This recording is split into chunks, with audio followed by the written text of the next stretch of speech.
Like somebody. Family. Hopefully y'all can hear us out there. We had a little bit of a technical issue with the mics, but we kind of got it together. Got my counterpart, Mr. Brahim Jackson, here with me, and we got a special guest with us. Tell them who you are if you can. All right, know, man. Tex Saygo, man. Appreciate y'all for having me on the platform, man. Thank y'all, man. Tell us from the jails. Yeah,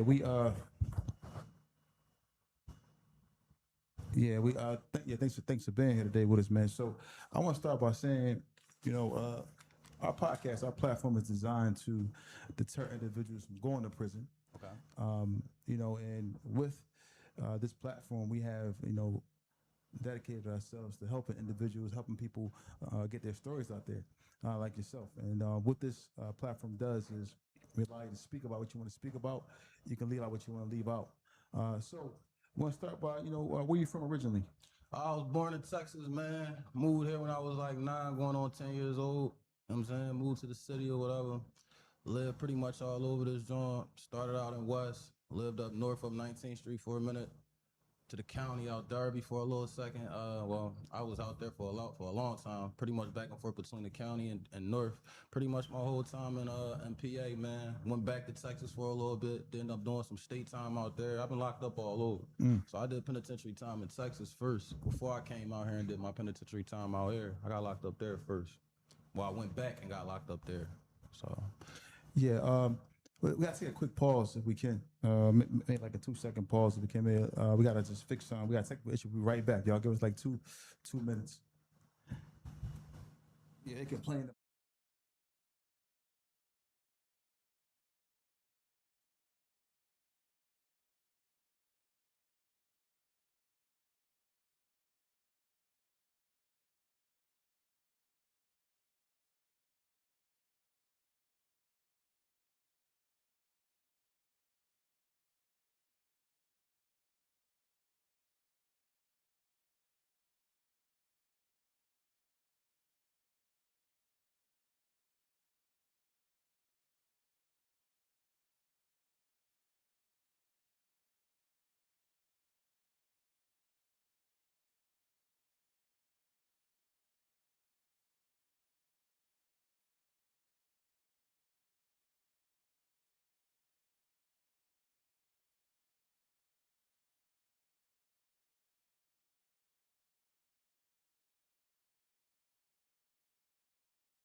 Yo, what's up, everybody?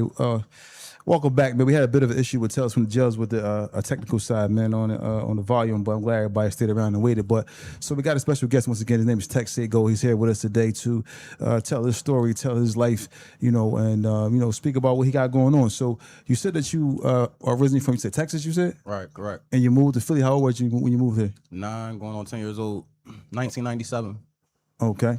And coming here, describe for us if you can, like your household, man, coming up, man. Was your mom, dad, no dad, dad, no mom? What was going on? So when my mom moved us here from Texas or whatever, she had met a nigga from out that was from here, a Jamaican boy that was from Philadelphia. Okay. So his job had transferred him to Texas to work type shit. Mm-hmm. And that's when he bumped into my mom down there. But then his job ended up transferring him back up here, and he was still with my mom. So Okay. my mom came up here, seen it, liked it, moved me and my brother out this joint. Now, from the rip, my brother was a little older than me, and he was getting in this shit from the gun bust. So she was on some shit like, oh no, he gonna die out here. My grandma bitching. Send him back. You know what I'm saying? He gonna die out there in Philly. You know what I'm saying? Don't send him the back. But I was a little younger, so it was just me and my mids. My mom ended up splitting with main cuz or whatever. And it was just me and my mom for a hot little second and shit until I end up going back down to Texas to live with my dad to finish high school and shit. But that was later on. So okay. And as you know, man, like a lot of times we come up in certain situations where as though we are raised, by one parent and the other parent is away. Did it affect you not having your dad up here with you, or just being up here with your mom? Of course, man. I would definitely say, and I don't like to use it as no crutch, or I hate when people use that as an excuse, but I would definitely say so for me, only off the strength of I didn't have no family out here. Mm-hmm. You know what I'm saying? It was literally just me and my mom out here for the longest. It's literally just me, my mom, and my daughter out here now, like as far as blood family goes. The rest of my family still down Texas and Atlanta, spread all out. You know what I'm saying? It's just us three out as far as my blood goes. So it was hard. My mom was gone a lot, doing a lot of working and shit. The money was way better out here for her than it was in Texas, so she was never around. It was just me running around the city. I mean, 9, 10, 11 years old. Mm-hmm. So. All right, so, you get up here, man, Philly, man, once you get to Philly, Philly is nowhere in size as Texas is. Texas is huge compared to Philadelphia or Pennsylvania is a large state as well, but Texas is one of the largest states. All right. And you would think that being living in Texas, that it would be a lot more opportunity, a lot more things there. So normally your family would want to stay put in a place like that. What's the difference between Texas and what part of Texas you staying in? Houston. Okay, he was in Houston. So what's the difference between Houston and Philadelphia? Oh, Houston and Philadelphia got a lot of similarities, I would say, but Houston, I would say the most glaring thing is it's bigger. That's first off, and of course the weather. But I would say the biggest difference is just the atmosphere. You know what I'm saying? The Southern hospitality thing is real as I remember it. We get more into this story. Y'all gonna see I ain't been home in 20 years. I ain't been back to Texas since 2006, since I got out the penitentiary. So out there, since I got out of the penitentiary out there in 2006 or whatever. But as I remember Texas and shit, it was a lot more camaraderie, the Southern hospitality. It's just easier, I feel like, to maneuver in Texas, I would say. I mean, it's not as crab in a barrel-ish, as I would say Philadelphia can get from time to time. Yeah. I think Philly has like that crab in a barrel mentality a lot of times, but if Philly love you, they love you. Yeah. If they love you, if they supporting you, man. Yeah. It'll do wonders for you. So let's get into the, what was your first arrest? Was your first arrest here in Philly? Was it in Texas? Where was it? Yeah, definitely. My first arrest was out here. I got booked out the county, I think, as a young boy, or you talking about as an adult? Yeah, young boy. So start there. My first arrest out here definitely was as a young boy out in the county, I want to say. Yeah, I was like 11, 12. I got booked out Darby. What exactly? I was supposed to be in school. I was robbing the neighbors. The neighbors had this little garage / shed in the back of their crib. I'm supposed to be at Penwood West somewhere. Mm-hmm. I'm breaking in their shed, stealing bikes and shit. You know what I'm saying? My next door neighbor though, he just so happened to see me and shit. And I see him see me, but I didn't know he was gonna call the cops. So I see the cops fly past this shit, and I haul ass out the alleyway. But when I come out this alleyway, it was a million cops out there chasing me and shit, but they didn't book me. Actually, they took me back to school. I was suspended from school. Excuse me. I was suspended from school, and the school was like, no. I'm saying, like, he can't come here. Yeah. So that's the reason why they end up booking me. They never charged me or nothing. They just took me to the station and shit. And that was my first time actually being arrested. But it wasn't no case. After that, it was just yard out. I just started getting booked left every year. Every year. As a juvenile, all the way up until an adult. I went through one stretch when I went back down Texas from like 17 to I went to the penitentiary out there. So I graduated high school. I went like 2 years without getting locked up. I got shot in that time period though, but you got shot. How old was you when you got shot? I was 17. Can you talk about that? Oh yeah, shit. What happened? It wasn't for me. Niggas was down Texas, down Houston. Niggas came through that joint chopping at my OG, and I just so happened to be out there and caught one in the leg type shit. And how old was you? I was 17. I was on my way to school. It had I was on my way to college at that particular time. It was the summer before I ended up going to college and shit. And that kind of fucked up the whole college thing for me too, as far as basketball go. I still end up going to college because college I ended up going to the penitentiary. I got booked out of there, but that kind of fucked that whole little situation up for me down there because I was heavy into basketball. Even though I was in the street, basketball was my thing, and I had end up getting half a ride, not a full ride, but they was willing to pay for some of it, but they really wasn't fucking with me because by the time I made it back down Texas, I done already caught burglaries and shit up here that's on my jacket to this day. So they was a little scared of me. My mom on some shit like, no, you gotta go back down there, fuck with your pop. Like, I can't deal with you no more type shit. Yeah. So my pop was dealing with me, you know what I'm saying? But I was a little older. And I would say 2004, 2005-ish, 2003, 2004, 2005, 2006, Philly was just a little bit more advanced than Houston. So when I went back down to Texas, I was more advanced. I would say that, you know what I'm saying, than most my age. So I took advantage of that shit. So, you know, Philly, right? Let's go back to the Philly now. No, I'll stick to the actual shooting incident, right? Right. 17 years old getting shot, right? Do you remember that, like what happened? Yeah, I remember exactly what happened. Or like the first shot you heard, what happened that day? I seen the whole thing. So how the apartment complex is kind of built, it's built like I would say a rectangle, but it's literally like, it's supposed to be one way in and one way. It's like a one direction thing. You got to come through the apartments. You got to turn this way. You got to turn this way to get out type thing. So where we sitting at like in Texas and in the South in general, generators, apartment complexes. It's be big green generators that everybody tend to post up on, tag on shit or whatever. But we inside Pinewood. Shout out to North Houston. All my guys, 5601 Hamel Road. I love y'all. I miss y'all out that joint. Shout out my OG Pharaoh. This was who this shit happened with. We out there chilling. He had some shit going on. Niggas just came through. So they in a Delta 88. They slide through the little apartment complex. And as they going to go turn that first turn, me and him sitting on the generator. Now his back is turned. Like he's sitting where you sitting at, but he's facing this way. I'm sitting like this, but I'm facing kind of this way. They coming from this way. So I seen them first. Like it all happened so slow though. So when they went to go turn out the car, the nigga behind the driver in the back drive, he the one that was doing all the busting. You know what I'm saying? He motherfucking minister society out the window with it. And he was start letting that shit go. Before I know it, my old head was gone. Now I felt the bullet hit me, but I ended up running in between these two little parked cars right there and shit. And next thing I did pass out for a little second, like went blacked out for a little second. And my dad from the islands, he was just standing over me yelling and shit. They took me to the hospital, and that was that. Wow. I gotta ask, you ain't tell though. I ain't do no telling. Yeah, see. I gotta ask that question though, because like I'm gonna keep it real, because a lot of times people come up here, right, and not, I'm not gonna say certain names, but sometimes people come up here and they tell their stories, but they don't tell everything. Okay. And then what happens is sometimes we get DMs, emails, and not saying that's the case with you, but I'm just saying, so we gotta ask.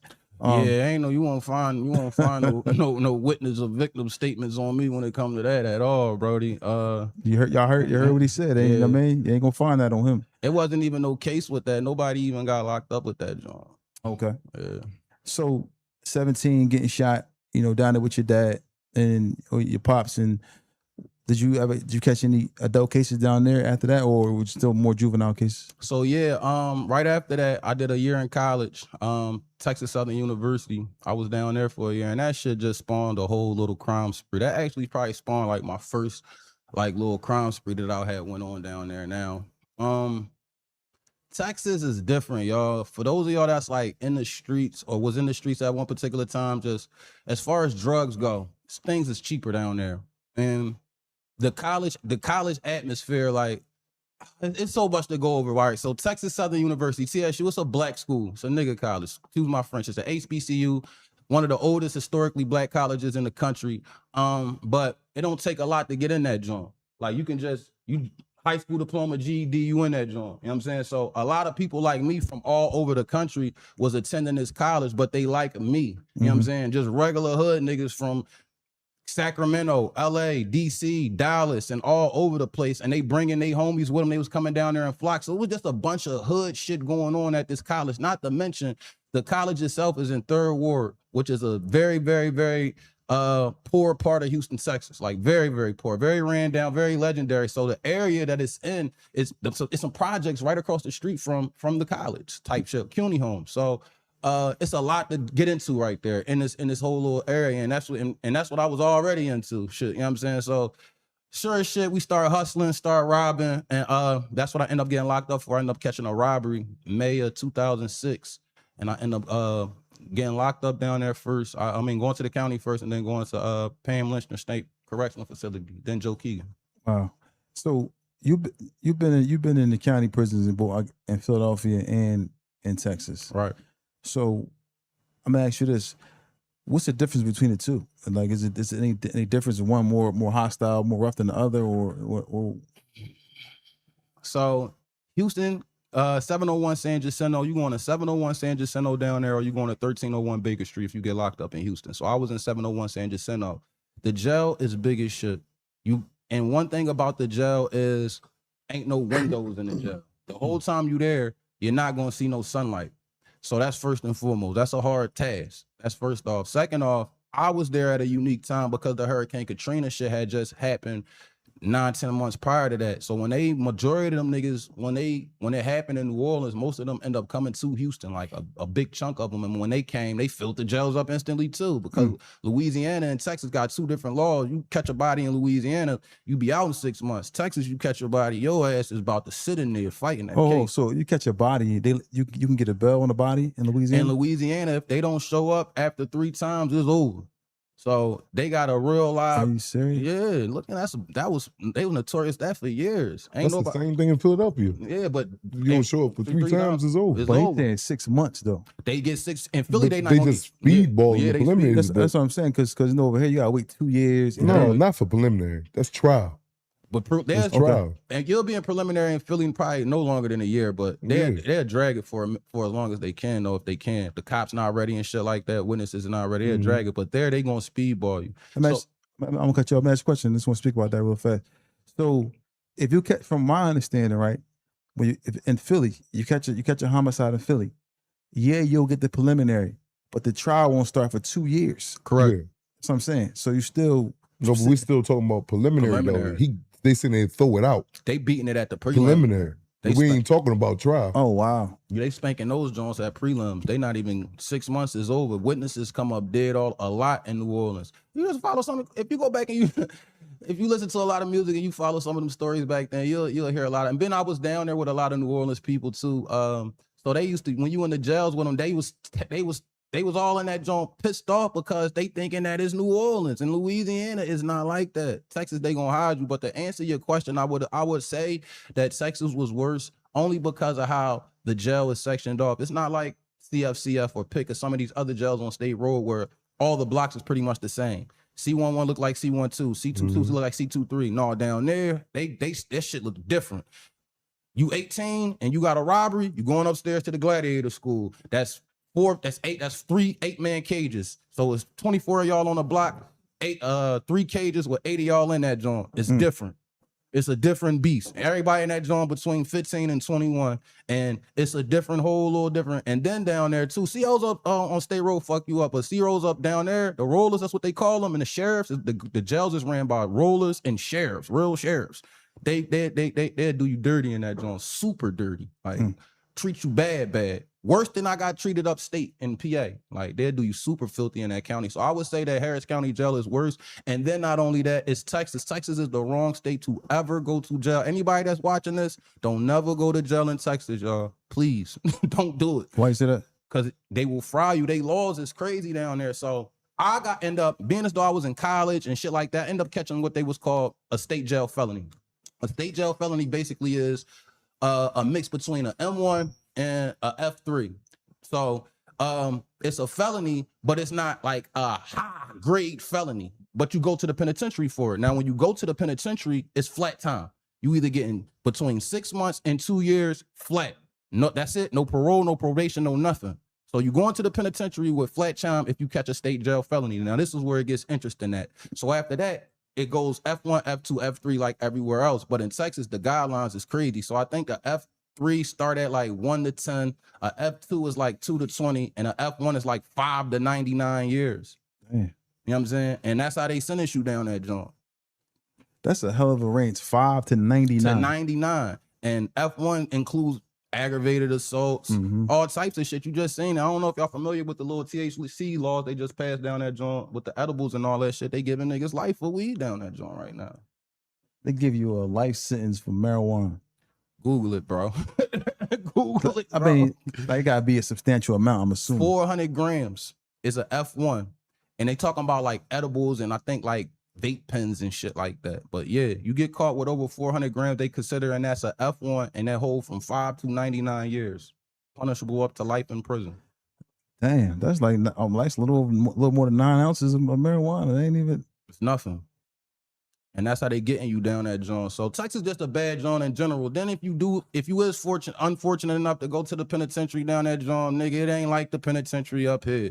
First off, it's Texas. You're gonna burn. It's gonna be hot. Ain't no AC in this camps. You're not gonna be in no motherfucking AC in them joints, bro. You're gonna be in that joint sweat. You're gonna be lucky, grateful if you get to a camp where it's AC at. I just so happened to get sent back to Houston, right across the street from the county. It's a jail called. So they had a state jail facility called Top Street, aka Joe Keegan. That was one of the few jails in the state that had AC. Other than that, bro, you're gonna be a crispy turd in that joint, burning up with forever to go. My uncle been down Huntsville, down Texas, 36, 37 years. Last time he went to see the parole board, they gave that nigga a 5-6 year hit. Granted, he got a body, he got a vicious one, but they'll leave you down that joint. Do they still do the chain gang drinks and all that down there? I ain't for sure about that. I know they do it in Florida. I know they do it in Arizona too, but I don't think they do it in Texas. I'm not sure though. Don't quote. Okay. So you get arrested, and now did you do state time in Texas first? State time in Texas first. All right, what happened? That was that robbery case you caught. I called a theft of a person. That's what they end up naming it. Theft of a corpse. That shit look crazy on my of a corpse. Yeah, it look crazy on my jacket. Like, can you talk about that or no? We robbed a nigga. We robbed a Mexican down that joint. Mexicans is it. Most of them Mexicans is undocumented workers. So they be having their whole bankroll on them Friday, Saturday night. So they be easy targets for niggas like 17, 18, 19. And that's basically what happened. I'll tell y'all the story. So I'll give y'all this story here too, because I was supposed to finish this story on my channel. So long story short, this was the end of a robbery spree. You know what I'm saying? Like, I had been doing a bunch of robbing at this particular time in college and shit too, ironically and shit. So I go back to the North, college over for the semester and shit. I'm waiting to move into an apartment in South Houston and shit like that. It's like a little 2-3 week little gap that I had. So I'm running around with the niggas that I was running with before I went to college. Just I went to school with and shit on the north side. Me and two of the niggas end up going out on a little jukes and shit to go robbing motherfuckers, just random niggas, just hopping out on random people, jamming them and shit. So this one particular Mexican we went to go rob, he wasn't going. The nigga folly chases. So we get into, I'm in a 94 Thunderbird. We get into this high speed chase all through North Houston, this shit. The nigga end up going to these apartments on Aldine Melrock. For those of y'all, my Texas people that's watching this shit and that's gonna see this or whatever. And I run out of gas. So my homie, he get out the car, he bail. My whole life in this car. I got everything in this car waiting to move into my apartment. I'm talking about my whole life is in this car. 18, 19, I haul ass. So as I'm running, I'm like, man, fuck that. I'm going back to go get my car. I go back. They done already called the cops. When I get there, the cops was already there waiting and shit. So I'm trying to tell them like, no, that wasn't me. I don't know what the fuck y'all talking. I'm trying to hop in my car and go. The cop like, no, hold on. Fight like, come with me and shit. Put me in the back of the car. They don't cuff me up at first. I see the Mexicans telling this shit. They booked me for that shit. I ended up doing 6 months for that one for that robbery. I did 1 month in the county. That's what I mean by the county down there, especially at that time. The jail was so crowded in Texas at the time because the New Orleans niggas had that shit so flooded and so packed. The judges was giving niggas 3-to-1s and 4-to-1s, meaning if you sentenced to a year, you only got to do 4 months or 3 months and you out of here type shit. Like they was kicking niggas out of jail because there was nowhere to put them. They don't send you upstate with a sentence like that though, do they? Like down there, like to a state jail, you stay in the county. You gonna if you got a 3-to-1 and all that. You staying in the county down that joint. Or you're gonna get a state jail felony and they're gonna send you to a state jail and you just gonna do some flat time, flat 6 months, 8 months, year and a half, and then you done with that shit. It's over with. So that's what I ended up. I was in the county. I fought this case for 31 days. In the county jail. In them 31 days I was in the county, I had to get the fuck out of there. I got beat up by the Bloods. They jumped me. The guards fucked me up. And then I got into a little race war down there, joint, with the Mexicans just moving on the block after I got beat up by the guards and the Bloods. I moved on the block there in the middle of a gang war with the Mexicans down there, joint. And that's another thing down there too. Mexicans, salute to all my Mexicans too. They run that shit. Hold on, what you mentioned, you said you got robbery of a corpse. What was that you said? Theft of a corpse. That's what the charge is. A corpse, but a corpse exactly like a dead body, right? That's how that shit look on my jacket. So when I be seeing employers and shit, they be like, "You stole a dead body." When I got the Camp Hill, that's what they was saying. I'm like, no, it's theft of a person. We just robbed somebody, and I'm gonna send you the paperwork.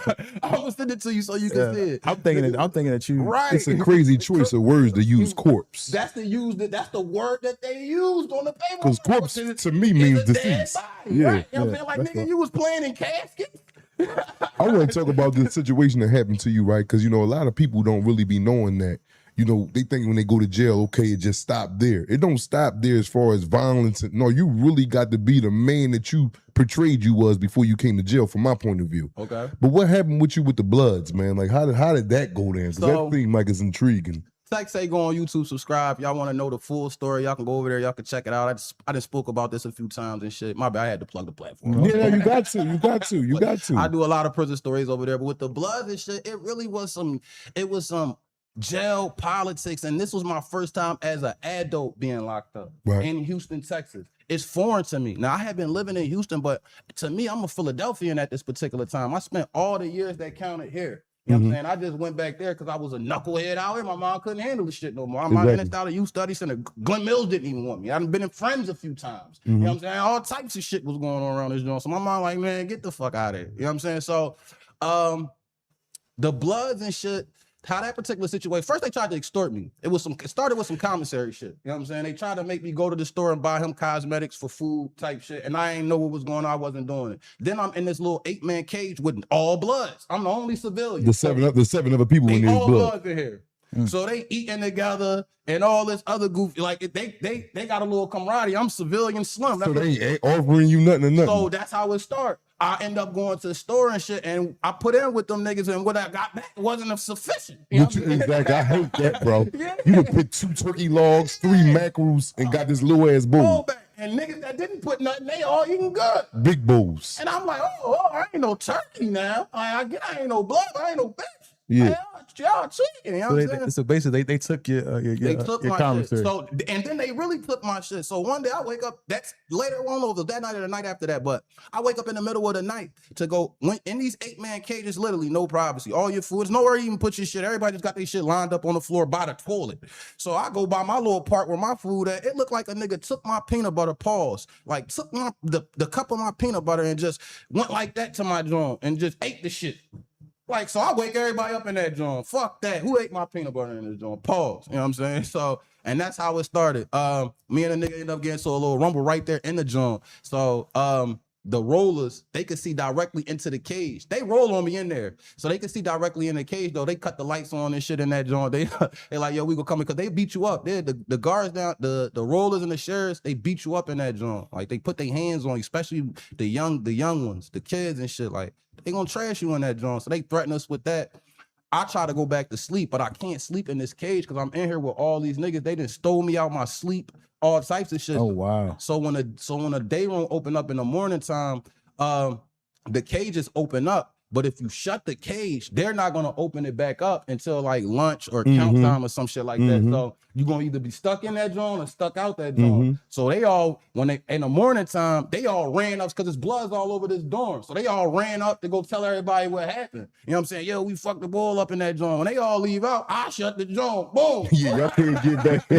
You can't get back in here for some hours. I'm They chilling. got it back open. I didn't know it. I go to sleep, bro. Oh, you in there asleep? I'm in there asleep. I feel something fall off my face. I look, I see the like paper cup like falling off of my face, y'all. Like it hit me like I'm on point. They done stole me out my sleep. So now everything I'm on angles in this joint. You know what I'm saying? So I see it fall, I see it hit the ground. It's all types of shit on the ground. They been throwing shit at me for a while now. Paper balls and pencils. They in the day room. They didn't got this joint open. So I'm like, oh no, it can't happen like this. You know what I'm saying? Like I just couldn't do it like that. So I go back, it was 3 of them. TG, short. Aaron, when you locked up down there, where you from is what they basically gonna call you. So TG was short for Trinity Gardens, Acres Homes, and Bloods is so deep down there. I'm talking about Bloods is deep as shit, but they not deeper than like the Houston, the Mexican gangs, and we'll get to that too though.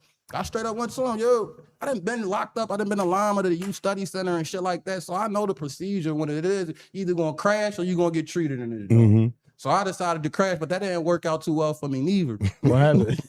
They fucked me up. And then the guards came and treated me It's too. my man right here. That ain't work They out. said that- So when you went to go crash, what you slid up on one and two? They was 3 of them sitting under the little TV. It's like a little blind spot. That's where niggas used to get the ones at, the little fees. Like, so I went up right up there, like, I don't care who threw it. Somebody got to hand me a rumble. So the nigga who I was fighting the night before in the tape, like, I ain't throw it, but I'll rumble you before the words left his mouth. I still ain't. Now, when we was rumbling in the 8-man cage, I was about to cook this bull. Yeah. But I guess they see a nigga tripping me and shit. Once I hit the ground, it's all right, man. Y'all got it. Like, I'm on that type song. Like, they got me. Stomp the yard, huh? Yeah, it is over. Stomp. I feel it all in my feet now. Kirk Franklin, like, so they got with me, you know what I'm saying? But I knew I could handle their kids. I'm 18 going on 19 at this time. These niggas is 16, 15, 17. These niggas just got bodies, drama, vicious highway robberies and shit like that. Like, they got a lot of, like, they just fighting crazy cases. They certified, like, but we all in this joint together. But they deeper than me. I'm the only nigga. And then, so I'm the only nigga from around my way in Houston on this particular block. So they got the best of me there. And then when I went out there, I still a bull. They jumped me again. The guards see the whole thing this time. They actually knocked me out. So Dang. yeah, I got knocked out that time. They knocked me out and shit. Oh, how you get? Oh, somebody stole you from the back. So I what? still bull, and somebody knocked me right out. Boy, that's how I'm not laughing at you getting, because I'm laughing at me seeing it like vividly. Yep, That shit goes down at the drop of a dime. just like that. So, I so still you don't bull. need it. All you remember is throw the punch and then just wake it up. And And the guard over top of me with some black gloves on, coming choking me the fuck out. That's how I woke up. And then they whooped my ass. Oh, why the guard was choking you out? What he Cause said? they whoop your ass down that joint. They don't care. You do anything in that county jail, you get they whooping your ass, especially as like a juvenile, young adult. You on any of them little kid blocks, 18, 19, 20 of them youth offender blocks, they whooping your ass down that joint. Bro. Let me ask you something, Tex. Yeah. When you got them, that was the first time in adult jail. First time, well, no. Actually, I did get certified as a juvenile up here and went to Judge W. Hill first. But it was only briefly though. Okay. And they ended up decertifying me and sent me to back to Lama. All right, so we're gonna go with down Houston with the adult jail at. Okay. At what point in your bed did you wake up and say, damn, I'm in a whole different place than society? Let me tell y'all something. I said this before, man. I said it again here to answer your question, bro. For those of y'all that never woke up in jail before, it is different, y'all. Because you really don't know. It don't hit you right away. You still be thinking you sleep. You be hoping you sleep. Yeah. You be hoping you still sleep. Like, what the? And then everything start running back in your mind. So that's when it hit me. When I woke up down there with an orange jumpsuit that was bleeding through everything, the orange got the whites turning brown, got the whites turning orange, the drawers turning orange, everything orange. And then they feed down there, they feed you breakfast 2:30 in the morning, boiled egg, a little peanut butter and cracker sandwich, milk. Get up for it. Down there, nigga, you can't be under your covers from the morning to the nighttime. Everything, your bed gotta be made His door gotta be wide open. You could be asleep, but you just can't be under the covers. They catch you, they fucking you up. This the county. And that's the county. Damn. So they got rules and regulations in the county. They was treating us down this zone, bro. So I didn't experience that part until I got, so after the guards beat me up, they took me to the hole. That's another story too. I'm giving y'all a lot about, because I ain't even supposed to tell y'all what the shit that happened in the hole. I'm supposed to get that, but they take me to the hole. I was bitch. I ain't never been to nothing like that before. They hold different, you hear me? This is my first time going to a dope hole. Oh man, that shit was crazy. You hear me? They had me like, that shit felt like suicide watching that, George. You hear me? They got me out of there though. Sent me downstairs to I think it was like 6M or some shit like that. When I got to that block, it was a race war going on, but I was there with a lot of my people from my neighborhood in Texas and shit. So how long was you in the county for again, once again? 31 days. 31 days. Wow. And then you went upstate. Right upstate. So how was that for you, like getting transferred? I mean, what happened? Like what was that day like, knowing that you're going upstate the next day? It's not like that in the county. You know, well, it is, or down there. It is, and it's different. Like, you know, here you kind of know 3 days after you go to court, you out. And you know when they coming to get you, et cetera, et cetera. There, it's not the same. Harris, ATW. You know what I'm saying? ATW TDC. ATW means authorized to withdraw. So if it's just ATW, you out, you going home. But if ATW TDC, you authorized to withdraw to the Texas Department of Corrections. You know what I'm saying? You going to the pen. So when you be, it's just like here. When you be down in that county, you kind of know what to expect just from talking to people and just hearing people that been through that shit a little bit. So, and I knew I only had 5 months left to go. So I really wasn't really sweating. I was more so just trying to get back to my life. You know what I'm saying? At that, because I had so much, I was in college. I had a lot of shit going on down there. I just wanted to hurry up and get back, not knowing I had spent my final days for real in Houston at that particular time. Like I said, I haven't been home since 2006. Let me ask you a question. That's because so the trial. So I'm assuming, how was the trial for you? Like, what happened during the trial? Because you said it, you got to get sentenced to go upstate, right? Or they see you upstate. That wasn't no trial though. I took the deal. I had to fuck out of there. I had to get out of there. How much was the deal? What was the deal? They tried to give me 8 for. This is a funny story too. So the PD who I originally had down there, he was used to be a former district attorney in the courtroom that I was in. So the original deal that they came at me with was 5 years probation. Give me that shit. You know what I'm saying? I need that. But he telling me, no, I'm not letting you take that. We actually arguing. Man, I wish I could show you, but like when you see your lawyer in court down there, everybody there with you. Like your lawyers is a little individual booths, and you go in the booth, and all the inmates is like in this one little cage together, and you just step up to the booth, and the lawyer come to each booth and talk to them. So everybody hear everybody case type shit. So he telling, we arguing. I'm like, I need to get out of here tomorrow. I can get out of here tomorrow. I'll take that 5 years probation. Like, no, I'm not letting you take it. That's bad. You don't never take the first deal. I'm telling you, you're gonna be right back in here. They're gonna resentence you. And I'm so glad I listened to this nigga, because Texas probation is terrible. Come late one time, show up, one drug test failed, let you not be on curfew or any of that shit one time. You going to the you going to the penitentiary. They ain't playing. They ain't giving you no chances. Giving you no chances down that joint. Let you not have that court costs and fines one time. That restitution fee. Penitentiary, buddy. Penitentiary bound you go. Give us 18 or something like that. 18 months? Yeah, we want a year, a bullet from you or something like that. So I'm so eager and a rush to get out of the jail that I want to take the probation. He telling me, no, we not letting you take it. So I'm like, man, I want to go see the judge, nigga. You know what I'm saying? Yeah, but let him know I want to take it. It's a lady. So redhead chick. Go in there and see the judge and shit. She like, well, you should listen to your counsel, et cetera, et cetera. Like, but if you want to take it, I'll give you a couple days to think about it, then come back. Boom. So before I left, though, he was like, look, they offering you 8 months state jail time. So I'm like, all right, I'll think about it. I went back to the county, talked to people. They was like, state jail ain't that bad. You know what I'm saying? You either gonna go to Pam Lynchner, Beaumont, or you coming back here to Houston.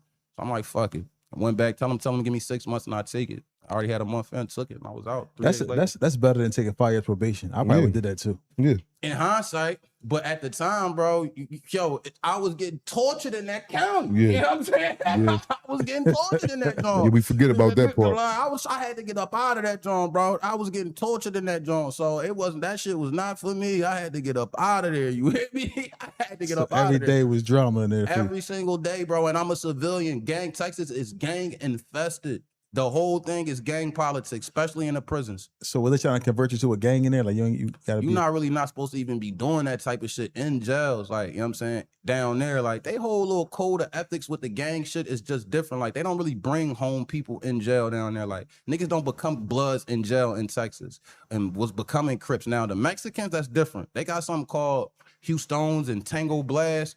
Them niggas is that's a whole different like little beast. You know what I'm saying? But niggas I wasn't into that. I'm not no gang nigga. I was Muslim then too. You know what I'm saying? So I wasn't I couldn't took no oath to nothing like that at the time. So now you finish out your 6 months there. What was the most craziest thing? I know you mentioned a few things. What's the most craziest thing that happened outside of what you mentioned? That 6 months you been there? Most of the crazy shit happened, I would say, in the county. When I got upstate to the penitentiary, it wasn't really that bad. For the most part, everybody was chilling because we wanted a few jails that had AC. You are gonna burn. So when you first leave the county, you go into a jail that's gonna Pam Lynch you. You're gonna burn. Middle of August, July, nigga, you about to burn up. So when we got to Joe Keegan, we like, hold up, you get AC here, and that'd be their thing. They threaten to say, oh, you say you bet the Pam Lynch, you go send you to the hole there. So everybody pretty much is on ice, and then niggas is short. Most niggas got 2 years, so it wasn't really much. Nigga got smacked with a floor brush on A dorm when I was there, but it wasn't really much that happened when I was at Joe Keegan. All that crazy shit happened in the county. Oh wow! So the state people just trying to make it home. Everybody was trying to come home. But you said everybody got short time. Everybody, because we all got state jail felonies. This particular jail that I'm at, when you catch a state jail felony, they got a specific jail for you to go to. Pam Lynch, the Joe Keegan, the Top Street, or Beaumont at the time. Everybody here only got between 6 months and 2 years. So we all out. Mm-hmm. Wow. But so what jail to send you? You got like crazy like murders all over. Dominguez, Huntsville. Texas, Cali, Florida, and PA. Texas got 1 million jails though. They send you all over that joint. Have you right by Mexico somewhere? Chilling. Wow. So upon your release, did you stay? So I'm assuming you said I'm going to Philly. How long before you came to Philly? A week, bro. And I struggle with that shit too, bro. Like even to this day, I still think about that little time period where I got out of jail because I didn't want to come back. You know what I'm saying? I didn't want to come back to Philadelphia at that particular time. I had too much shit going on out there that I really wasn't trying to come back. But my mom was on some shit like, it's over. Like, come back. You know what I mean? My mom out here by herself. Mm-hmm. And, the college shit ain't work out for me because y'all got to think I got locked up I was in college. You know what I'm saying? So she like, just come back. And I remember when I flew back, I was down there for a week. I stayed in Houston for 1 day. And then I went to Austin because that's where the majority of my people was at. And then I flew back up here. But I remember flying back coming back to Philadelphia. And you know how when you fly into the city, they be like, you are now entering the greater Philadelphia area, shit like that. Bro, it was the darkest cloud over the city, bro.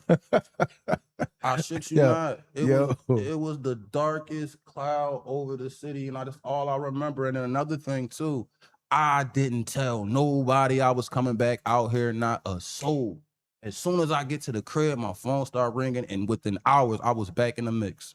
I didn't waste no time. How old was you again? I was 19.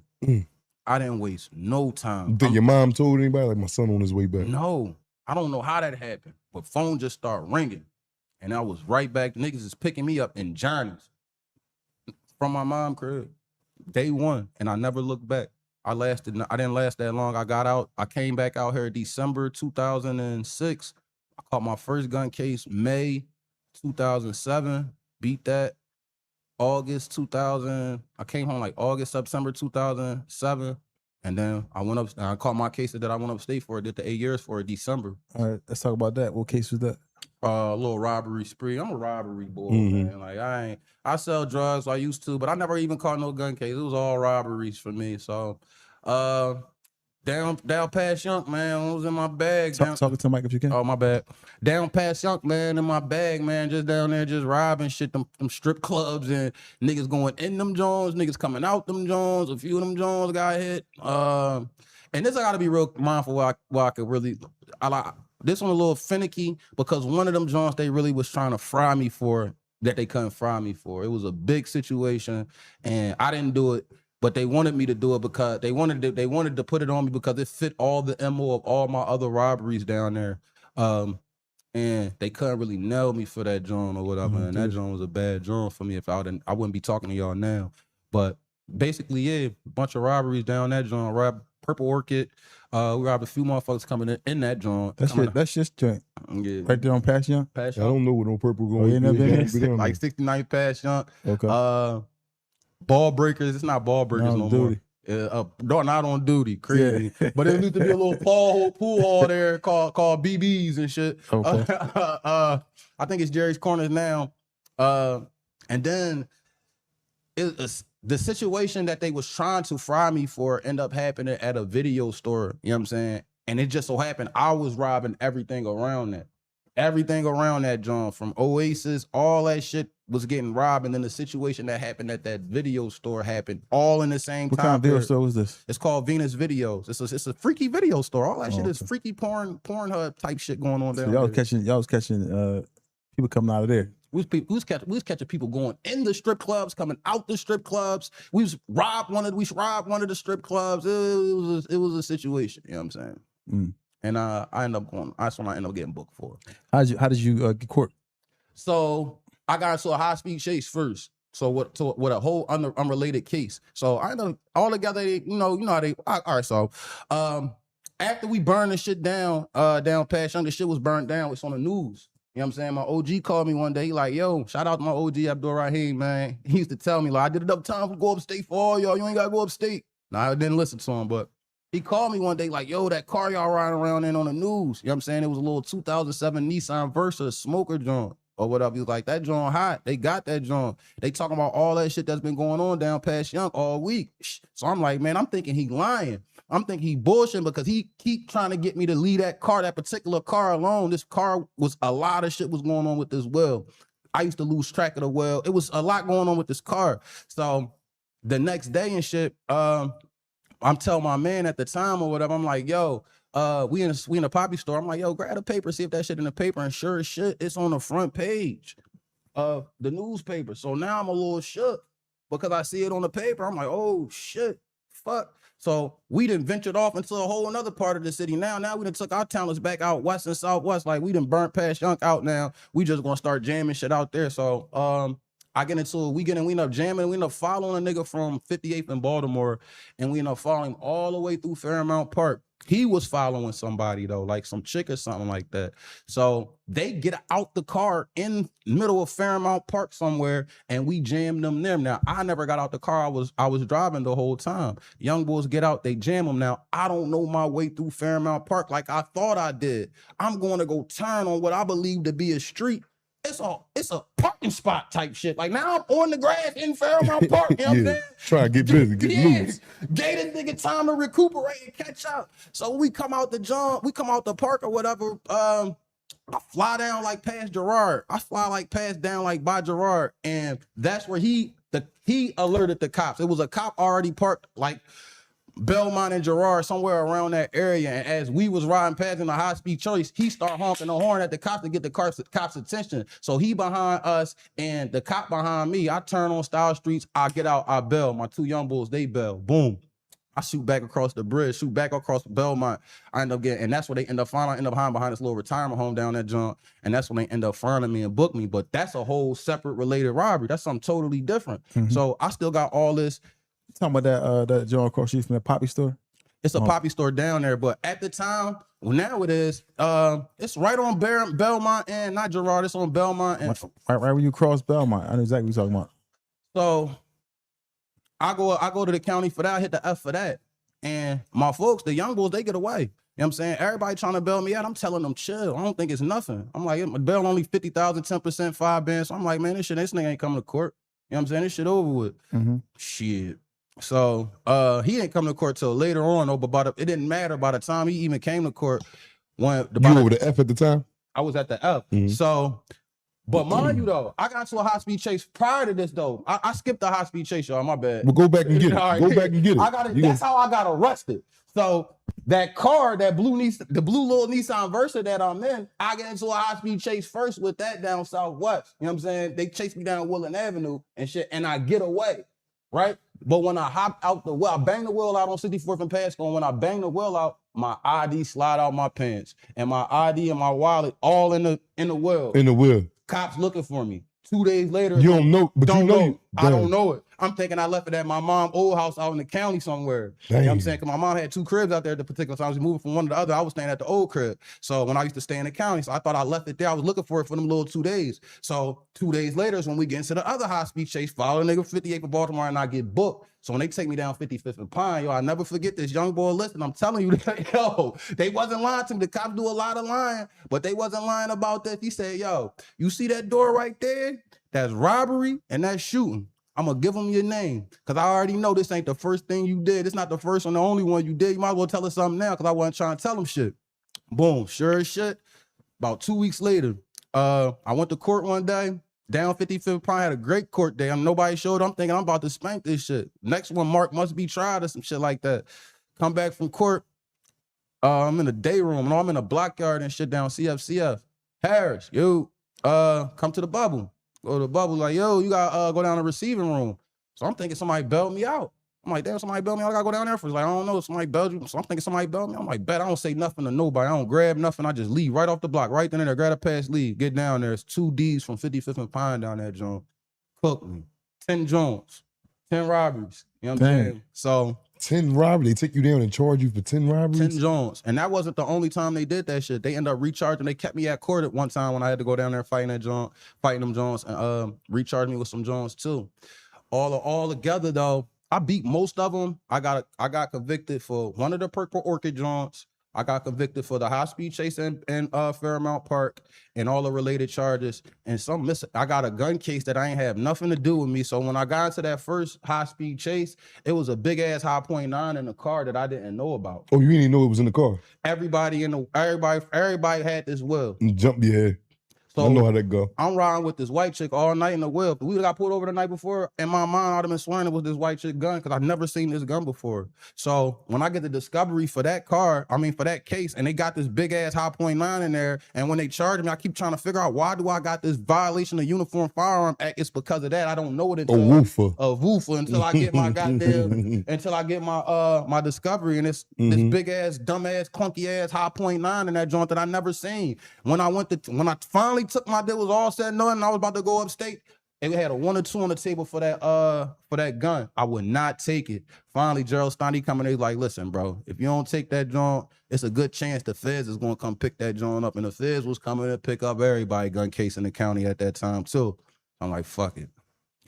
Took a 1 or 2 for that gun that wasn't mine. It wasn't even yours, man. Ain't that crazy? Tell me how you thought about that. Just to get off track for a minute. How do you feel about taking something that you know you didn't do? Just to get out of jail, like, man, all right, man. I didn't get I fought it tooth and nail, but I was pissed off because I didn't want that gun conviction. I was beating gun cases as a young boy, so I didn't want no gun cases on I didn't want no gun conviction for that joint. And this one ain't mine. Exactly. It really ain't your gun case, so it is. The fuck? So they made me hold that joint. Yeah. Me hot, bro. I had to take that 1 or 2, but it really wasn't. I guess it just got my points super high, but I don't plan on committing no crimes going back to jail out this joint, man. And that's how I ended up going upstate, man. Out PA. That's where the real fun begins. So you lose the case, go upstate. I take a deal. What was the deal again? A 1 or 2? It was a 6.5 to 15, a bunch of them running concurrent. That I end up doing 8 years on it, and then the 1 or 2 running concurrent with the 6.5 to 15 for the gun. So I got a 6.5 to 15 for each one of them robberies and the related offenses. They ran them together though. They ran them concurrent. It's a good thing. They ain't run bow-legged. But they ran that 1 or 2 bow-legged with it though. No, they ran that concurrent. Oh, they ran okay. They ran it concurrent too. Gerald, that's the one thing Gerald Stein piece of shit ass did for me is get me that deal. You know what I'm saying? Like, and I wasn't even a fan of that deal at the time, but that's neither here nor there. I'm just glad I'm done with that shit. But To answer your question, though, I mean to add on what you say not about the bow-legged, I tell a story on my channel. It's called Marcelli turned LGBTQT, and I had a cellmate. He came in originally with a 5 to 10, caught like some meaningless ass. He had a bunch of cases, but his back judge ended up hitting him and giving him a pound for one of his cases. Now he had an attempted murder / robbery case that he was fighting too, that he already went down and got a hung jury for. So when we sellies, when we get up to Fayette or whatever, he talking crazy in this. He used to be talking cash in the cell. Yeah, this shit over. I got 3 years on this. I'm about to be out. You know what I'm saying? But he still got to fight this case, and he got a case out Camden. So they offer him a 2 to 4 for the attempt. They're gonna drop it down to an aggravated assault and all the related offenses, and they're gonna give him an asshole of probation, run it concurrent with the 5 to 10 that he already has. He don't take it. So when we leave, when I get shipped out Michigan, and we can get to that too, because I got shipped out Michigan while I was locked up out here and shit. When I come back from Michigan, though, I get kicked out. When I come back from Michigan, though, he back in the jail, and I see him, he blow trial. They get a nigga a 15 to 30, running wild with the 5 to 10 that he already had. Now he got 20 to 40. You came in with a 5 to 10, now you got a 20 to 40. Marcelli turned LGBTQT, if y'all want to find out more about this. He ended up turning gay. Or the gayness ended up coming out of it. Really? Yeah. Wow. Damn. Yeah. So what happened? So he just got the deal and just said, I'm just gonna have way too much fun now. Nah, it was a transition. It was a slow transition too. I was there to see pretty much all of it, and this is actually kind of like this is a fan favorite on my channel. This particular story because well, tell it here. So everybody want to hear it. It's if y'all know Queen Lex, you know what I'm saying? It's this bull named Queen Lex that was running around Fayette between the years 2010 and 2013, and this bull was turning good dudes out, so to speak. And the bull Queen Lex and shit, he had turned this one particular guy out from Frankfurt, killer. He was a killer, you know what I'm saying? Shoot you in the head twice, hit the dog, stab a CO, he pushed that knife. He used to call it going on tour. Touring around the state, you get tired of one jail, stabbing something, going to the next stop. You know what I'm saying? So his next stop on tour was Fayette. So that's what his reputation was before he even, you know what I'm saying? When we met the nigga, oh, that boy Tone, he him. You know, Tone him. So Queen Lex ended up getting Tone. You know what I mean? And that's a wild story. They get caught in the mop closet and shit. Everybody catch them coming out the mop closet. Oh, say it ain't so Tone. And Tone was a good dude in the jail. He was respectable. Everybody fucked it with him. So when it came out that he was fucking with the boy Queen Lex, it kind of like sent shockwaves through the jail, but it also turned him on some shit like, well, fuck it, I'm gay now. So he go to the boy Queen Lex like, yo, you know what I'm saying? You might as well leave your boyfriend because Queen Lex got a dude this whole time. He was just a little side piece. He cheating. Yeah, he a whore in the joint. You know what I'm saying? So he go to Queen Lex like, yo, you might as well leave your boy, come be with me. But the boy Reese, the freak boy Reese from South Philly, he taking care of Queen Lex. Tell him 65, 70 bag every week. You know, he work in the kitchen, so they vicious. Everything take care of him. You know, I'm spoiling him in that joint. Tone can't spoil Queen Lex like his boyfriend can in that joint. So Queen Lex said one of the most diabolical statements that I heard my whole entire time I was upstate, dog. What did he say? He told the nigga Tone like, yo, I'm cool. Go ahead and get back on your dean. That was crazy for me to hear that from a punk telling a Salafi Muslim that's supposed to be. That shit fucked me up. So Tone hurt. Because not only did the punk don't want you, nigga, we don't want you. So we cool off you, gang. You do all that away for you. You know what I'm saying, Lil, all right, that's cool. That's what you decided to do, but we gonna give you your rights as a Muslim from over there. You know what I'm saying? So he started feeling that type of pressure. Like niggas wasn't really fucking with him. So he's like, oh, this ain't the jail for me. Time to go back on tour. You know what I'm saying? So, and a whole crazy, they niggas end up putting a battery in his back to stab a few niggas in that joint. It's a movie, actually. He ended up doing one. He went out with a bang. Really aired some boy, Jay out, Pittsburgh boy, made a splash. He did everything he said he was going to do. I would say that, you know what I'm saying? And he made a splash. Long story short, though, Marcelli, though, ended up fucking with the bull Queen Lex. So right after this, Lex got him lined up. And it keeps going. So Marcelli, though, one day, shortly after this happened, one day I'm coming back from the school building, and Marcelli, he law library, vicious law library. Now he got that 20 to 40. It ain't, oh, I'm 5 to 10, I'm about to be out. No, he taking his ass out of that law library every day now. So he coming out the law library. I'm coming back from commissary / laundry and shit. And when I see him coming out the school building, I'm like trying to speeding up to trying to go rush up, but he holding the door like he waiting for somebody. So I'm like, fuck it. But as he start walking down the John, as he holding the door, the boy Queen Lex come out, and Queen Lex got on some brand new Timbs. Marcelli Timbs. The Jones Marcelli just left the cell with. You know what I'm saying? He got some brand new butters on. So I'm, I know Marcelli ain't do what I think he just did. Gave Queen the motherfucking Timbs. Gave Queen Lex them pro Timbs and them Jones. So when I get to the cell, all this shit is just so ironic. I end up moving that same particular day anyway. Before I didn't have to really deal with him, but we had a dialogue about it, and he said that he was getting a package in, and the boy Queen Lex was getting packages in. Niggas was sending him out there to get packages and shit like that, but that wasn't the case. He was a gangster booty warrior. Marcelli ended up turning Marcelli. So what happened was gangster booty warrior, huh? Gangster booty warrior. So duty. In PA they got something called they got the satellite radio. So you know, Channel 37 today they might be rapping R&B. Tomorrow it might be country and rock. So, you know, when it's rapping R&B, you know, everybody Channel 37, they playing that shit. So Tate end up getting moved off of B block and moved to C block. He not even on our block no more. They see him slide in the cell with the bull Queen Lex. Queen Lex, Z-Code, he don't have no celly. Z-Code mean you can't get no celly or whatever. My Tate not no Z-Code, so they see Tate slide in Queen Lex cell. So when one of the block workers like, yo, it's day room, everybody out. They see him go in there, niggas like, yo. So one of the block workers walk past, and when they walk past, they don't see nobody. So picture that. It's two people in this cell, but you can't see nobody and ain't no feet on the floor. I'm confused. So what the hell was going on? Exactly. It's a prison cell, and it's two people for sure confirmed in this joint, bro. And it ain't no feet on the floor. They on the top bunk. They can't be on the top bunk because you'll see them. But it's under the bunk. So let me explain. Let me explain to you. So on the top bunk, you can just lift the mattress of the top bunk up, right? And then you might be able to slide like a towel or something on the foot of the mattress to hang from the top bunk, and it'll block the front of the bottom bunk. Yeah. So like a little curtain, a little sheet, or something like that. So if the guards walk past, they just can't see right into your bunk type shit. They in the bed in there listening to Channel 37. You know what I'm saying? R&B. R&B. Yeah, there ain't no feet on the floor, so ain't no feet on feet all over the bed. So what the hell is y'all doing? Ain't no feet. Why is no feet on the floor here, man? No feet on the floor of this door, bro. This is the R&B door, R&B, huh? Yeah, it is crazy. So then when he come out the cell, he ended up taking a commissary bag. Then he straight committed tax fraud. So after that happened, the boy Queen Lex was causing so much damage in the jail, it ended up making like, shout out to Shaky Bake. Shaky Bake had to give a cookball about this and the people a lot, and just, he going in one Friday. I'd have heard so many of them cookballs. I just be like, yeah, they ain't going there.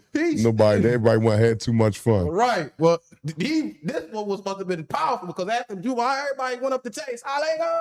You know, Prophet Muhammad sallallahu alaihi wasallam said, you know what I'm saying? Yeah. You know what I'm saying? Everybody engaged and killing people engaged in them. So everybody hit them with that joint. You know what I'm saying? Like, he straight up, man, I turned my kufi in. I ain't Muslim no more. I don't even know what I be saying. Turned this joint right in on the spot so he can enjoy his butt in peace. No, dude, let me ask you a question. Because we had a question episode yesterday, and we said if you had to befriend one or two people, you had to only can choose one of the two. A homosexual or a snitch. Which one would you befriend? In the streets or just in general? Just in general. A homosexual. I would take the homosexual probably. And only because. But why? But yeah, I want you to go ahead and elaborate on that. The snitch probably subscribed to something in the streets at one particular time that I subscribe to, and I feel like once you break that particular code, it's nothing really more for me to do. I got too many guys in jail right now. It's too many, like too many. Yeah. You know what I mean, for me to just be out here like, all right. And with the homosexual, even though it's a choice, you know what I'm saying? It's not a choice that I agree with. I don't care what you do with your situation. Yeah, same man. We saying like riding around the car with them, that type of friend like that. You hang with them all the time. I don't care what you do with your situation. That's my whole makeup with it too. I don't have a makeup about another person's sexual preference. As long as you ain't giving advances to me and talking about black, you looking good, them goddamn tracksuits fitting on, then that's when it's an issue. Now let me ask y'all a question. Talk to me. Because I got a few questions from my chat too from y'all. Yeah, please. chemical warfare. I don't know what they call it in the feds. I don't know if you know chemical warfare. You ever heard the term? That Glock Dookie. The Glock Dookie. So in PA, it's called chemical warfare, chemists, things of that nature. I was upstate with a lot of notorious chemists, a lot of biology majors and shit like that like to play with the chemicals. What's the protocol when you caught up in the chemical warfare? Do you Let's say put your back against the wall or something like that? No, here go the scenario. Okay. A nigga got you, a nigga, it's warfare. So a nigga starts spraying chemicals, hit the pull a Glock Dookie with the switch, I'll blick you down, right? Do you attack him right then and there?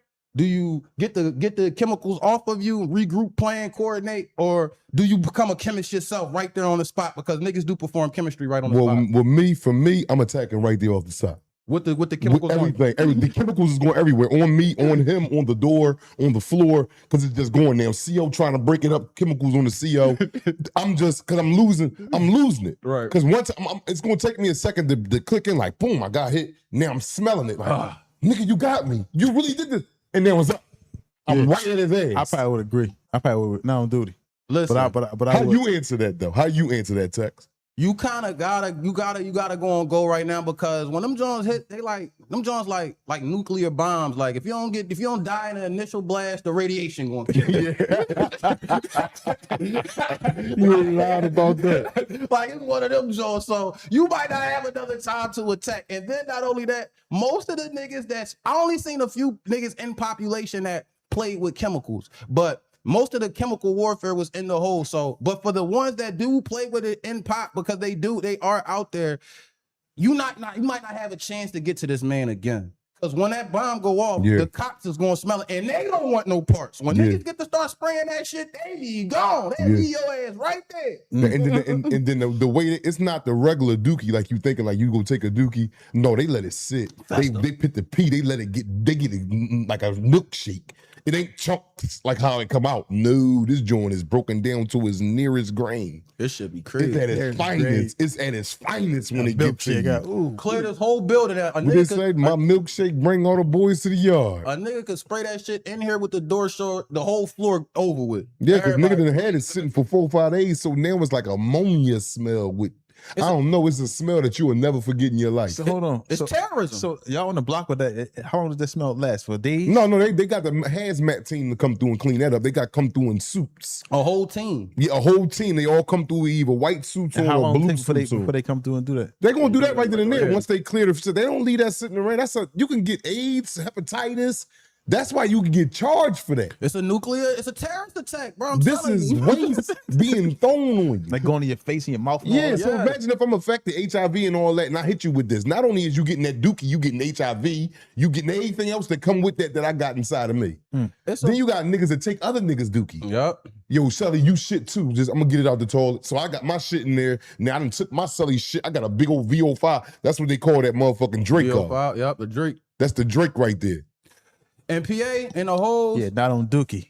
Not on Dookie. Yeah, like, damn. And the whole down PA too, and not even with the gun, the switch. A nigga, it get diabolical. Like, niggas fishing a hole. So I'm sending shit to 2 cell with the lines. Niggas wipe they ass with a line or an envelope and just throw a bunch of them and just swing them all out on the floor. So if y'all trying to fish to each other, and I got 6 Dookie lines in the middle of the floor. So if you throw your line out there, you gonna pull one of them Dookie lines back in your Niggas be so miserable.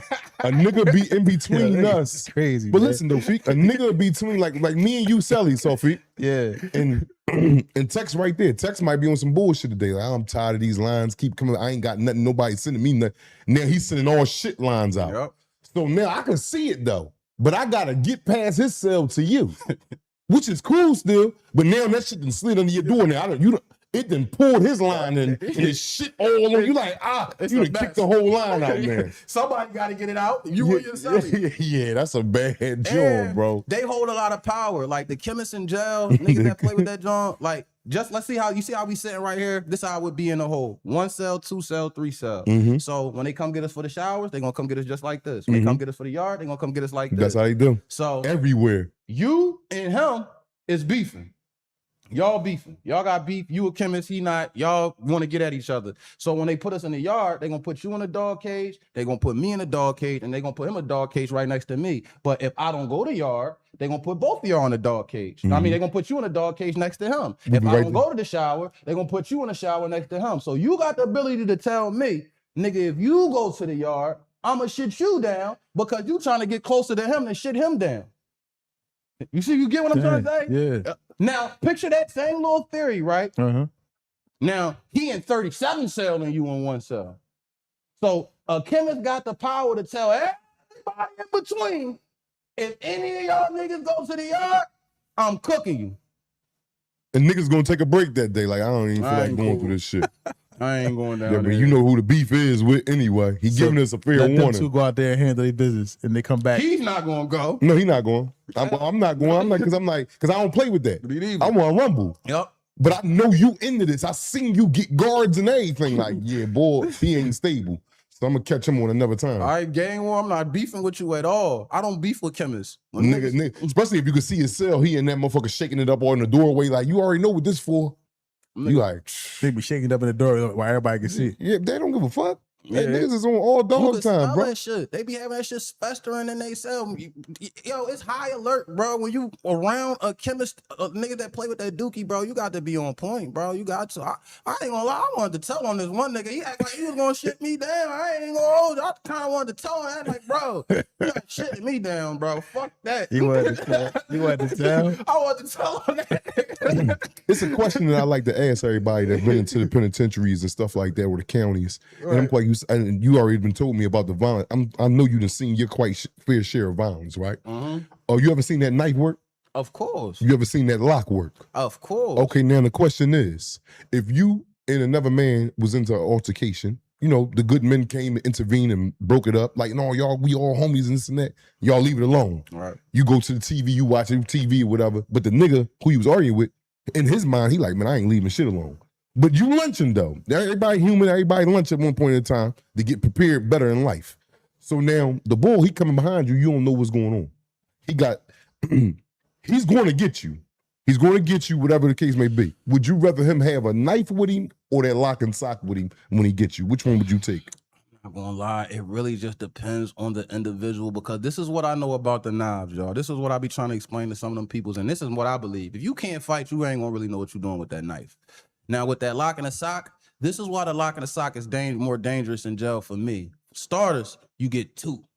It's like you nigga might not even know you got the other one on you. So when you go to swing, you might hit him a few times, he might grab it. I got you, bitch. Now you got the other one. You know what I'm saying? now what you gonna do? Yeah. So if a nigga know what he doing with that lock and sock, a nigga can go to town with you, but a knife still is a knife. It really just depends on the person who I'm beefing with. Now, don't nobody want to get stabbed in jail. Mm-hmm. It's a lot of blood, but them lock and socks hurt. Them niggas be all hickied up, lumped up. You gotta go on a visit just like that. Them joints be there for years. I seen nigga hit with them joints. That nigga lump still there. Forever. They don't go down no more. No, them joints be there. Them send you on them like scars like a nigga $150. Them joints take that with you home, nigga. You know what I'm saying? So now I'd rather get hit with a lock and sock than get $150. So yeah. Hell yeah. Don't touch this face. Somebody got to go. We can't be both walking around life, but you done did this to this face. You tripping about that $150? Yeah, I'm tripping, but I'm trying to get married. I think I might take that buck. I think I might take that buck. I'm trying to get married, man. Don't do that to this face. Can you imagine sitting there in the day room and a motherfucker wind that up and hit you in your jaw with that lock? Break your shit. You probably never wake up again, bro. You'll be in a coma for days and months, bro. Have you seen 190? Yes, I have, with the baby oil, yes. So I seen the 190 with a skin straight fall, and then I seen the 190 where a whole nigga face just swell up and there's nothing but pus underneath it. But he got a story about that. I seen the nigga one, he got hit so good in his neck. The nigga made a sound that I don't think no man on earth could possibly make. He got hit with what in his neck? The 190? The 190 and the Vaseline. And that shit was like, it was a weird ass sound though. That's he did some like weird like scream, bro. No sound is supposed to come from no grown ass man. That nigga was out of there. You hear me? Shout out to Phoebe. That was my man too. He was my guy though. Nigga fuck Phoebe up, hit him all in his shit. How much time Phoebe had? Phoebe at the well. So now he up there with that with that on him too. And you be surprised how many of them niggas got so many scars and niggas with life. A lot of niggas be having a lot of gang. Like now, so to pivot just a tad, like, you know what I'm saying? I tap in with a lot of the guys that I did time with. You know, and when I coming through the county with these dudes, we all young boys, 19, 20, 21, you know what I'm saying, at the time. It's 20, 25 years later now. So as we doing these video visits and shit with these guys now, and I'm seeing them, I'm seeing the wars that they done been through in these 20 years. You know what I'm saying? Some of the shit that they done been through. The scars is not only in their faces, but you could just see it in their voices. You can hear it in their voices. You can just see that these niggas done been through it. Their aura is just pain. It's different. You know what I'm saying? Like, and that, yeah, that John, that buck 50 down the face though. I don't think I could stand. I'm glad nobody touched my face. You know what I'm saying? The whole time I was upstate. Ironically, the whole time I was upstate, I got into a few situations. Let me not even say that, but I think I had a smooth bed though. Minus like me jamming niggas. Like that's my thing. Like I was always robbing people. Like I continued to rob and shit in jail. Like I didn't stop robbing people. Once like I stopped robbing people in jail, that's kind of like when everything kind of like opened up for me and paused, and I was able to just get out of jail because I was still a robbing motherfucker now. I ain't gonna lie. It goes on. You did 8 years. So what jails you were at upstate? How many? So you know you gotta come through Gratersford, Camp Hill. My home jail was Fayette, and then from there I got shipped up Michigan. For those of y'all that don't know, 2009, 2010. Y'all remember all the cops that was getting killed in Philadelphia around that time, 2006 to like 2000? I was locked up around that time on different parts of the country. So you had the Chuck Cassidy shit up, 67th and Broad. You had the Bull McDonald. You had the Warner Kane. I'm hit with McDonald. Yeah, all right. So you had Warner Kane and Floyd that garbed up and went into the shop right on Aramingo. Now that was the one that screwed us. So pause. Them particular, when they went and did that and killed that cop, they on parole. So all these niggas, all these cops was getting killed. They was all these guys, most of these guys was coming home and was on parole, was killing these cops. So it got the public to start asking, why is the Pennsylvania Department of Parole releasing all these niggas that's coming out here and killing cops? So they stopped parole. They panicked. They stopped parole and they stopped pre-release. They shut it down. So when they did that, they didn't stop locking niggas up though. You know what I'm saying? They didn't stop. You know, they were still sending niggas upstate. So Pennsylvania had a vicious housing problem at the time. So they made a couple contracts with Virginia and Michigan to house some of their inmates. You was locked up on the east side of the state, you was going to VA. You locked up on the west side of the state, you was going to Michigan. And that's how I ended up Michigan. Michigan was the most turned jail that was the most dangerous jail I ever been to. It was the sweetest jail and the most dangerous one. Why you say it was sweet? Why you say it was dangerous? It's like a level 0 jail. You get a key to your cell. You open up the door to your cell and shit. You never locked in. Ain't no bathroom in your cell, so you can just walk in and out your door, out the cell anytime you want. It's community bathroom, everybody, and then it's lifers. It's not no regular. This shit look like like summer camp. You know what I'm saying? Vending machines and shit all on. It's like the closest thing to being in the feds in PA without being to the feds. The windows open straight up. You can literally climb out your window, go touch the gate, come back, and climb back in your window. There's trees and shit, squirrels. Niggas that been down 20, 30 years, they get to feed a squirrel and hug a tree. You know what I'm saying? But they selling all this shit to us on that we can't buy in PA. And then it was just dangerous. It's weapons all over the place. The jail wasn't designed for level 4 and level 5 inmates. Shit, not even level 3 inmates. The jail wasn't designed to hold lifers and niggas with 20 to 40. My man Trish, 24, he toned 36 and 72 for a cop shooting. Lifers, everybody up there spinning. Then what PA did too is, me and you catch a case together. If I tell on you, they gonna put a separation in on us. We'll never cross paths unless we had court or some shit like that. But you going to Fayette, I'm going to Monohoy. Good riddance, nigga. PA ain't send nobody paperwork up that joint. So when we got up there, niggas was bumping into their rappies and they because the separations wasn't there yet. And boy, it was going down. You hear me? It was going down up that joint. You hear me? Michigan was the jail that really taught me. Michigan and Gratersford, you had to be who you said you was. It was no pump faking up there because you couldn't even check in. The hole up that joint was on a regular block, and it was only the first 16 cells. And tell the audience what a check-in is for a lot of people that don't know what a check-in is. Because we know that slang because we've been in jail. That means you can't be housed with the regular inmates, and you got to get off the block and go to a unit where they could protect you at. Get out of here. You can't live here. So up there you wasn't even allowed to do that. It wasn't nowhere to put you at. So dang, they would lock you in your cell. You gotta be locked in, but ain't no bathroom in here. So you gotta come out. Yeah. And that's what was going on. When we first got up there, it's Michigan guards. You know what I'm saying? So they don't know us. Nigga, you from Pittsburgh, he from Harrisburg, I'm from, they don't know what block each one of us was supposed to be on when we first got up there. Them blocks is big. You know what I'm saying? So niggas was just bumping traffic. Oh, my man, he up hundreds. I ain't seen him in a minute. He on one pod. I be at my man Dom's, shot free Dom's. I be at Dom's cell all day, smoking. We in there chilling. Damn guard don't know we ain't supposed to. I'm on a whole nother block. This was going on for a minute. So niggas was catching having problems. Like, man, you got a problem. You on 3 pod, I'm on 1 pod. We get into some shit in the yard. You know what I'm saying? Like, oh, all right, I'm coming to your block. And I'll just wait for you there. Mm-hmm.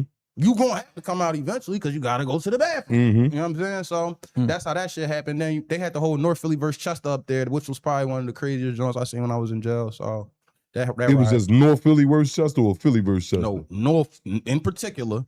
North nigga, North Philly versus Chester, bro, and that joint was crazy. That joint was all in the news out there. This shit, that was a crazy. Cause they say them Chester niggas ain't no suckers. They not. They was outnumbered. It was just outnumbered. It was like 400 to, no exaggeration. It was like 400 to like, and that should tell you something. If I'm telling y'all, it's like we in a jail, a Pennsylvania. You might as well say a Pennsylvania jail. Even though we in Michigan, it's nothing but PA inmates in this jail.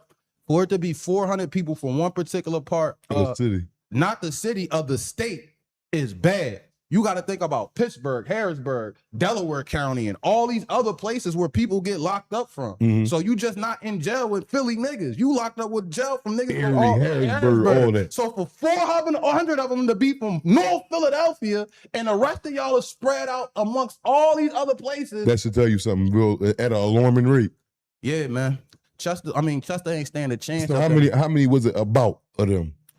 11. Oh yeah, that's an onslaught. Yeah, they literally was chasing these niggas on the compound, banging niggas out on a tennis court. Cause the jail is some state of the art. We got a tennis court. We got a fucking movie theater in this joint. That really was so. They selling us fried chicken in the yard, boxes of fried chicken, y'all. In the yard, in the main yard. Go right out there, get you a box of fried chicken, slide on over to the movie theater and shit. Then they started the gangster booty warriors end up taking that over, so we stopped going to the movies. Gangster booty warriors. Yeah. Everybody always talk about that, the experience about pulling up to Greatesford for the first time. How that was for you?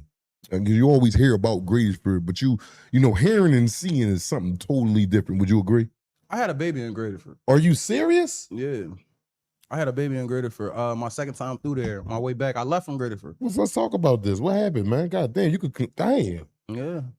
Greatesford, one of them jails, man. That's for the men, man. It was, man. I'm mad that they shut that joint down, but that was a penitentiary that if you had to do time at, I'm not glorifying the penitentiary, but if you had to do time, Greatesford was a stop that I feel like is a jail that you could be able to do some time at, because you can get some yams. Like I said, like so. It's an old jail, old castle, and niggas is just fucking down that joint. Like when you coming through Greater, it's the guards is fucking, and you able to get some yams on a visit. Like I don't. It's just like a known. What do you mean? You mean like the guards mess with each other, the men mess with the women? No, and the guards is messing with the COs. Mm-hmm. You know what I'm saying? Like you gonna get some yams down Greater. If you got a little bit of thoroughness with you, you will be able to finagle some yams down Greater. And I'm not saying from a CO, but if you can get a chick to come up there to see you, you can get some yams on a regular. And that's inside the wall. I end up going outside the wall when we leaving outside in the OSU. We living outside. And we leaving the jail every day, but you get visits and shit out there. It's lax, super lax. So that's why I end up getting my BM pregnant at outside in the OSU. But it's so many people that's walking around here right now that you might not even know, that you probably don't even think was conceived in jail. Greaterford has a lot of babies in that joint, bro. The niggas that was conceived in that. What's called said that he received he made what's the Jeff Gant, his son that passed. That passed in jail. In Greaterford? Or in Greaterford, yeah. It be going down in that joint. What's his son name again? Cheese. Fat G's. Fat G's. Yes. Fat G's. Yeah, Fat G's. Shout out to Jeff Gant too, man. Oh, so he was born. I mean, he conceived him in jail? Yeah. Man, that's crazy. Yeah, he said that, yeah. Oh man, so but upstate, right? A lot of people don't really understand like being upstate. Like we always talk about this because we want to get like a positive message across. The young guys come up there. What's the youngest you've seen come upstate? Well, For me, when I got down Camp Hill the second time, so not to be too long with it, you know, you come through Graterford, you go through Camp Hill, you go to your home jail. I went through, and then I went to Michigan. When I came back from Michigan, I went to Fayette. And being as though that I went to Michigan, everybody that went up there, and I'm about to get to your question, everybody that went up there, they owed an incentive-based transfer to.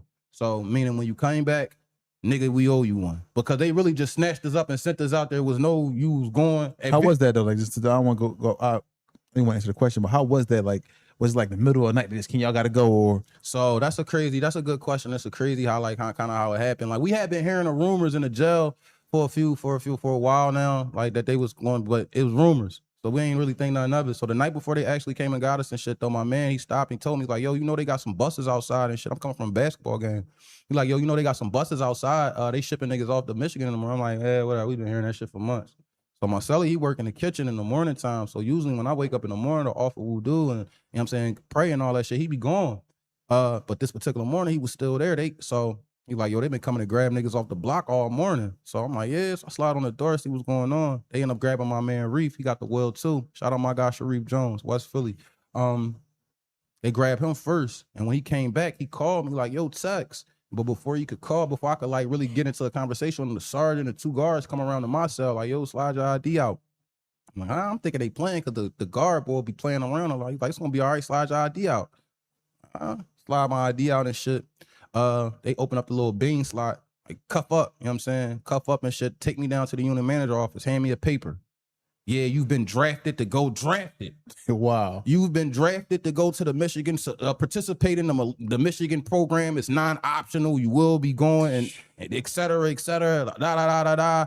Packed us up, took us down commissary, and shipped us off to fucking Michigan the next morning, bro. Niggas kicked and screamed, but niggas went. And then what? Once we got up there, though, yeah, so when we got up there, was already other jails up there. Abion, Green, and a few other jails was already up there, so they had been up there before us. But once we got up there and we seen what was going on, this joint wide open. They giving you the key to your cell, Cinemax, Showtime, HBO, right in your cell and shit. The smut out of control for all the smut balls. They got free weights and creatine, and it was just a different PA experience. Niggas like start writing back, yo, come up here and bring tobacco. Bring that tobacco with you, you hear me? So it became one of them joints. Niggas was trying to get up there and they start kicking niggas out. Eventually, Michigan, but the youngest, my bad. The youngest, I don't know how I got to that. The youngest that I ever been, they put me in a cell with a nigga for one night. That nigga, I think he was 18. And he was supposed to be going to Pine Grove. I was there on Camp Hill. Pine Grove is where they always send all the young boys to, right? When they sent all the young boys too. So when I came back from Michigan, that's how I was going. When I came back from Michigan, I went to Fayette, and then I put in for my transfer. I picked Chester, I picked Gratisford. They sent me back to Camp Hill, which is the worst jail in PA, period. But they sent me to Camp Hill and shit. And when I'm at Camp Hill, everybody got to go through Camp Hill. When I'm at Camp Hill, they put a young boy in my cell, 18, 19, or some shit like that. Young boy was from Pittsburgh, somewhere like that. And that night that young boy was in my cell, that's crazy. I remember that night because we was up all night smoking K2. Smoking that deuce. Smoking that tune. Now, this was K2 was different. What's different? What was different about it? It was a weed high. It was more of a weed high. It looked like weed. Exactly. It looked just like weed and everything. It wasn't no cutting up paper back then. Yeah, let me explain something to y'all Go real ahead, quick. I'm about to snap on this K2 shit. Y'all got to, especially you niggas, that's this $10, $15 shit. Listen. Yeah. So when I was up Fayette, this shit is like today and tomorrow. Today I'm up Fayette, K2 frowned upon. Today.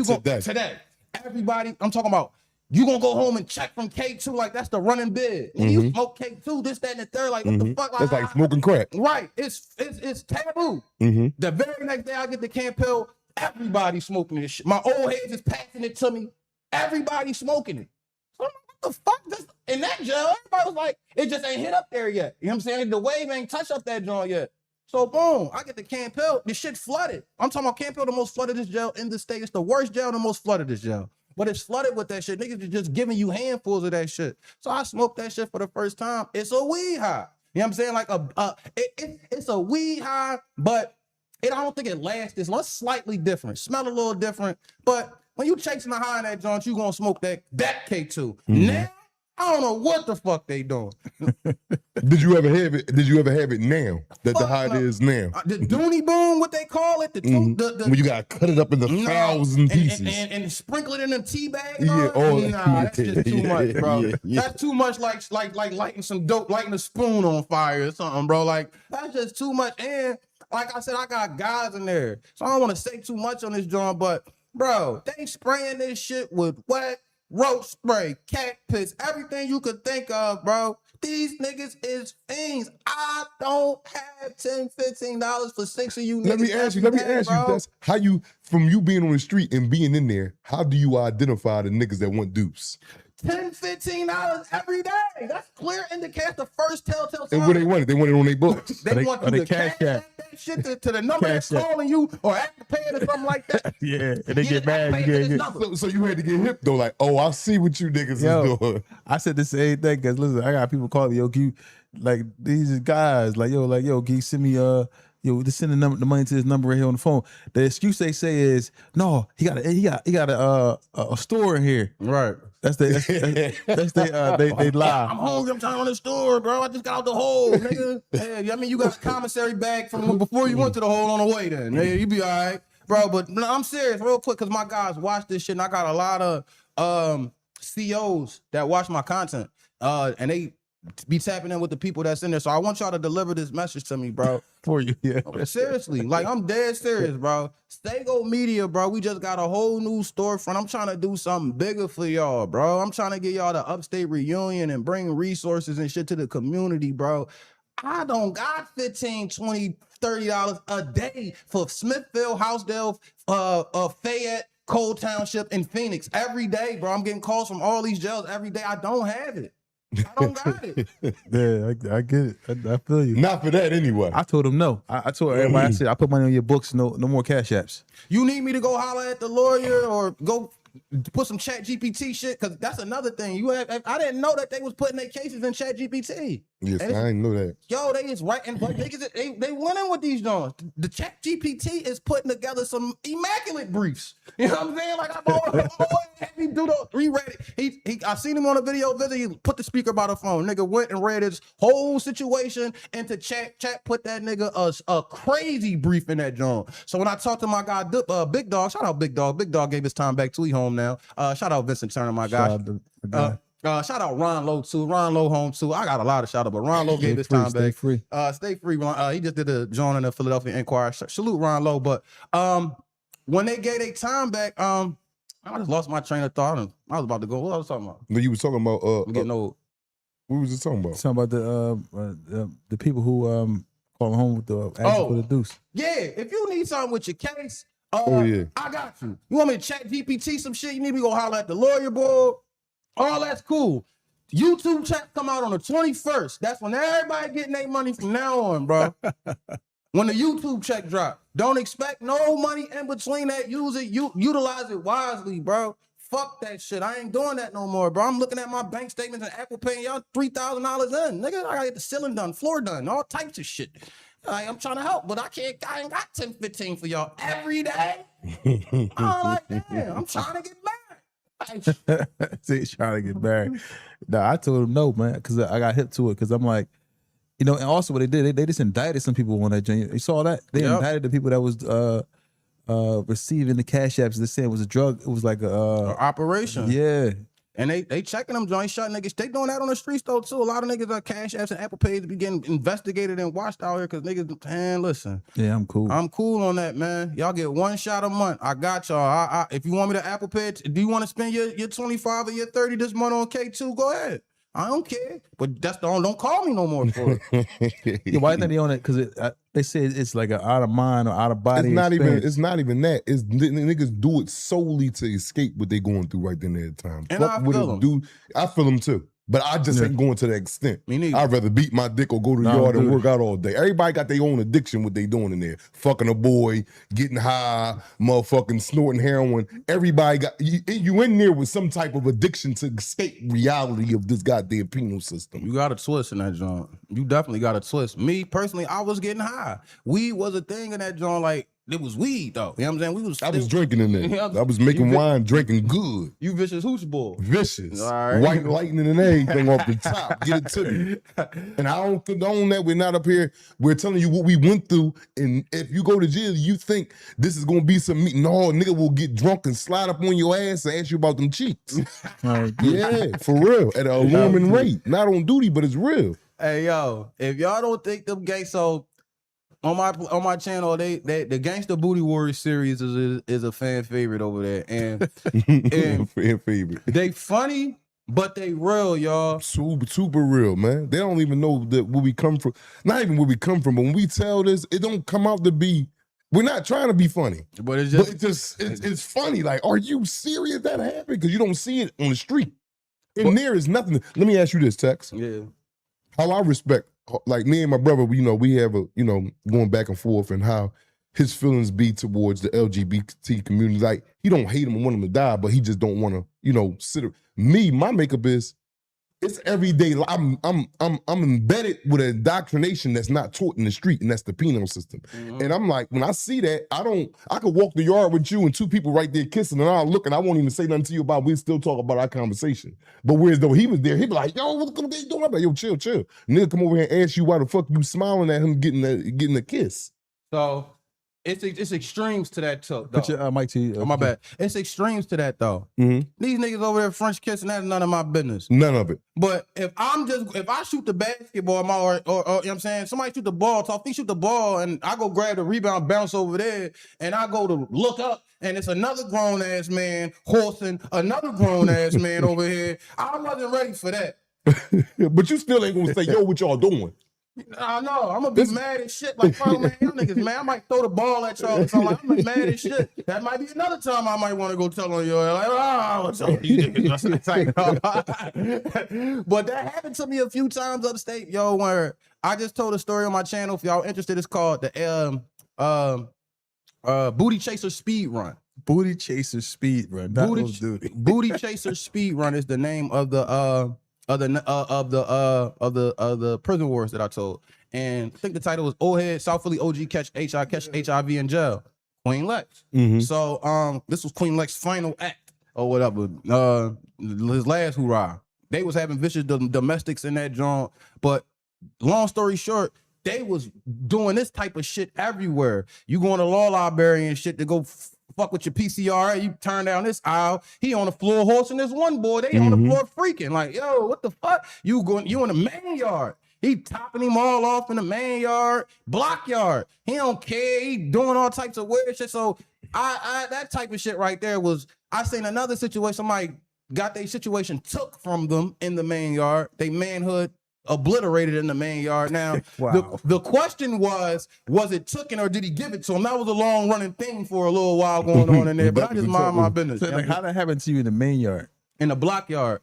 Niggas was just so in the block yard. When you go in the block yard is probably about the size of this right here, right? And when you go in there or whatever, it don't be no guard out there with you. So a nigga just slide to one of them corners right there, and it was 3 people. They took turns on bull. One bull stood there while the other bull like this.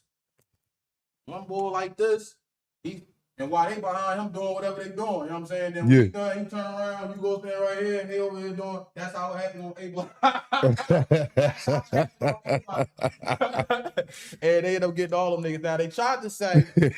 They got all them niggas. It was one of them things where, like I said, they don't know if he took it or they gave it, if bull gave it to him. It was a white bull, and you know, he was in some type of debt. Now, them old heads up there, them old heads up there is kinky. Like, I ain't gonna lie to you, them young boys up there kinky too. Yo, y'all think hold on.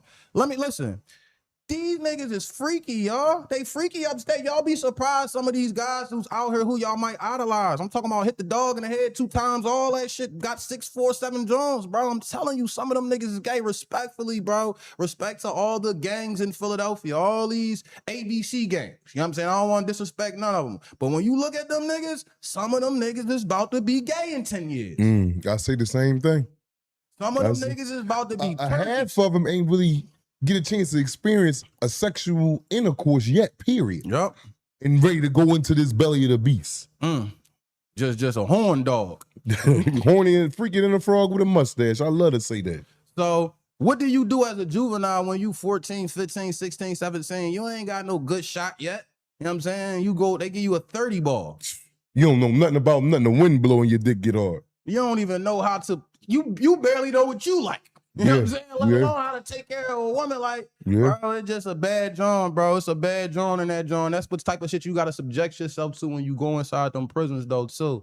And to deliver the message, like I said, like I don't really like, I tell this shit, especially this part, that part, because that was one of the most shocking. This boy, Ab, the booty chaser speed run, he's on the list of top 5 to 6 reasons why I'm never going back to jail. And so like after having to see him do that to a few times, I ain't trying to keep saying this shit in that John. And you see worse in that John. Like, you know not to look at nobody's cell, but when you go down Gradisford different. You know what I'm saying? Like, you might look in the wrong cell and see some shit that you did not want to see, bro. You know what I'm saying? And it just be one of them type of situations. Like, I don't mind living. I can live around the homosexuals, like, and let them. But I don't want to see what y'all do, what y'all supposed to be doing behind closed doors. Exactly. Yeah, exactly. And you look or smell it. Yeah, because you definitely. I don't walked in one associate my cell and smelled it. Like, damn, what you farting sitting there? Nah, them niggas but in two there. niggas in there, they had the sign up. When I go in there, I'm like, I know y'all ain't here just farting around each other. So what the fuck is y'all in here doing? And then packing fudge. Nothing, man, you always growing. I'm like, all right. Yeah, crazy John, man. Dang. So that's like, as far as prisons go, I feel like, I mean, as far as my time in prison go, that was the thing, the homosexuality, like the bestiality of it. That part of it was the part that really like deterred me the most. Like, I couldn't just get used to what grown ass killers and they're doing that. Like, and then you seeing niggas, you see the deterioration of some of these niggas. Like, some old heads and shit, you'll see them niggas start looking different. What you mean? They'll start looking different. When you first come in this joint, bro, you know, first off, them OGs be way in shape. Like you might I'm telling you. a OG that might be 60 in that joint, he might look 35. Yeah, man. Like, he might look 35, 30 or some shit like that. But slowly but surely, that's not all of them, but some of them, the ones that was working out, some of them toe up. You know what I'm saying? But sometimes you'll just see mentally they mind start going, and physically they appearance start going. They stop taking care of themselves. They start stinking. They stop getting in the water. All types of shit. Next thing you know, they on E-block somewhere at the SNU unit. Now they got a thing. Now they got a sub block. It's a boxing block. They got a what's that Scandinavian program? That Scandinavian program is a good thing. If y'all don't know what that is, it's in PA they doing some things where you just not locked up type shit. Okay. You got things to do, activities. And the guards don't treat you like they more of your home peers than a supervisor. Right. You cook for yourself, and you they got that type of They try and get you acclimated to go in society. Get you to the street. And I feel like that's dope. You know what I'm saying? Yeah, I do too. Especially for those that did a lot of time, like niggas that did about to coming home from doing 25, 30 years, like, all right, a little step down process before we get you out here on the street. What will be your advice to not just women, but kids that got fathers coming home? Like, what's one of the first thing you think a person in society that's getting one of their family members, husband, brother back after a long stint of time? Because I don't think that man's the same as he was when he went in 20 years ago. And a lot of people thinking they coming home the same. He's definitely not the same, but I would say to the people or to the person? To the people. Like, I think tough love is the best policy. I think you should not enable him coming home. Let him know that this shit is hard out here. It's gonna be hard out here. And if you want to be a productive member of this society, bro, you're gonna have to work for everything that you had. I think we enable a lot of people coming home immediately. I'm not saying that nigga just did 20 years, so you're gonna need some socks, drawers, clothes, somewhere to stay and shit like that. That's cool. But after a certain point in time, when do we make this person go get it on their own? Be accountable for his own actions. You know what I'm saying? For himself. I was thrown to the wolves. Like I said, I got my baby mom pregnant down to full. So when I came home with a bunch of responsibilities and shit, all ready to go for me. I was young. I was 20. I went to jail. I was 20. I came home. I was 28. I thought I was ready.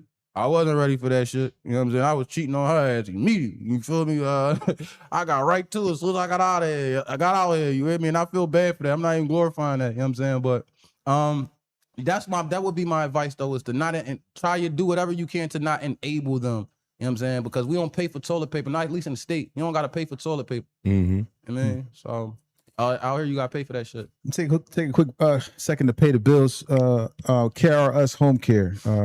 Contact them today. Weekly, daily pay, pay holidays, vacation time, paid sick time, medical insurance, dental insurance, life insurance, 401k. Contact KRS Home Care. The phone number 267-315-9490. 267-315-9490. That's KRS Home Care. Call them today. So for you, Tex, you mentioned something about enabling people that's coming home from jail. What made you come up with that assumption? I feel like I was enabled a little bit, you know what I'm saying, by certain people. And I've enabled people when they came home from jail by just taking care of them. Now they expect it. It was one of them things where they expect you to do certain things for them because they just came home from jail. That expectation has an expiration date on it to me. You know what I'm saying? I got you the first couple months, bro, but after this, it's hard out here. You know what I'm saying? Like, you feel me? It's like you gotta get it on your own, bro. Yeah. You gonna have to, you know what I'm saying, figure it out. Just like I did. What's a good care package that you would say would be sufficient for someone coming home from jail? In 2026, definitely gonna need a Quran. You gonna need 2026 care package coming home. Phone,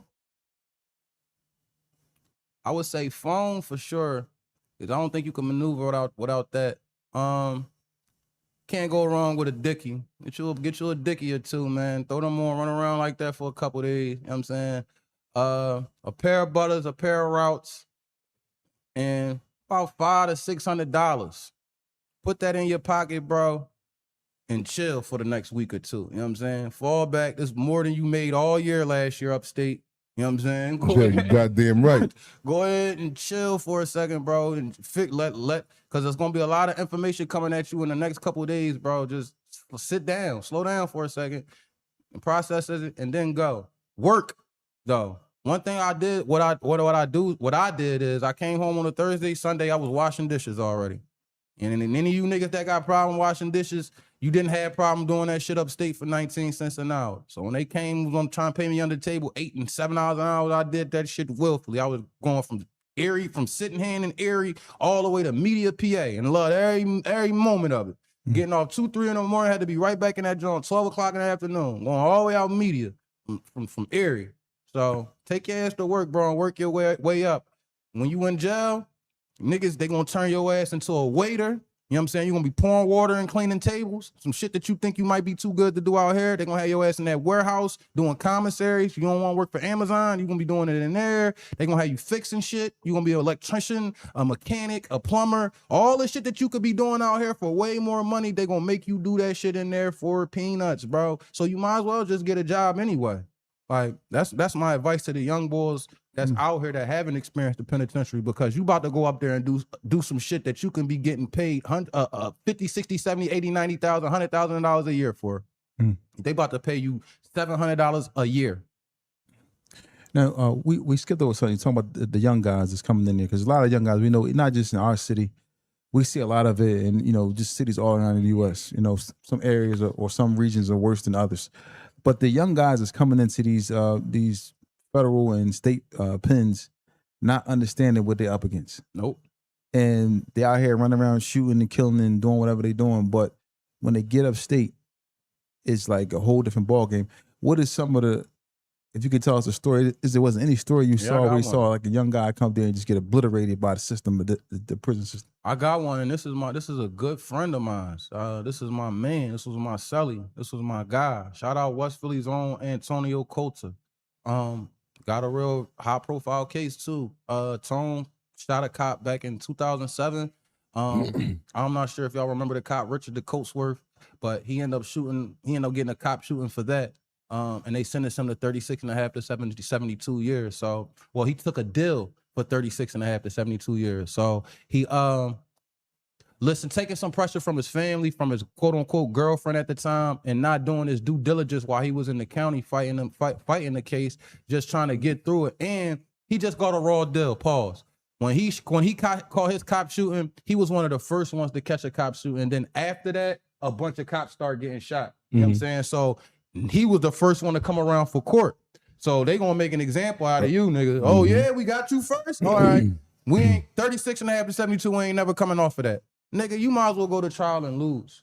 So hold on, I'm about to, it's all about to come together for me. So you might as well just go to trial and lose because you're not gonna give up none of your appeal rights. You know what I'm saying? You'll be able to get back. And that is so important with his case. So he listened to his family, listened to his girl. He take the 36 and a half to 72. He been down 19, 20 years. Now pause. What happened to the cop that he shot? Richard DeCoatsworth. Well, the cop that he shot ended up being one of the most dirtiest cops in Philadelphia history. Got locked up for scrapes and internal affairs were investigating him for all this different shit. Robbery, gun case, he holding chicks gunpoint down Kensington.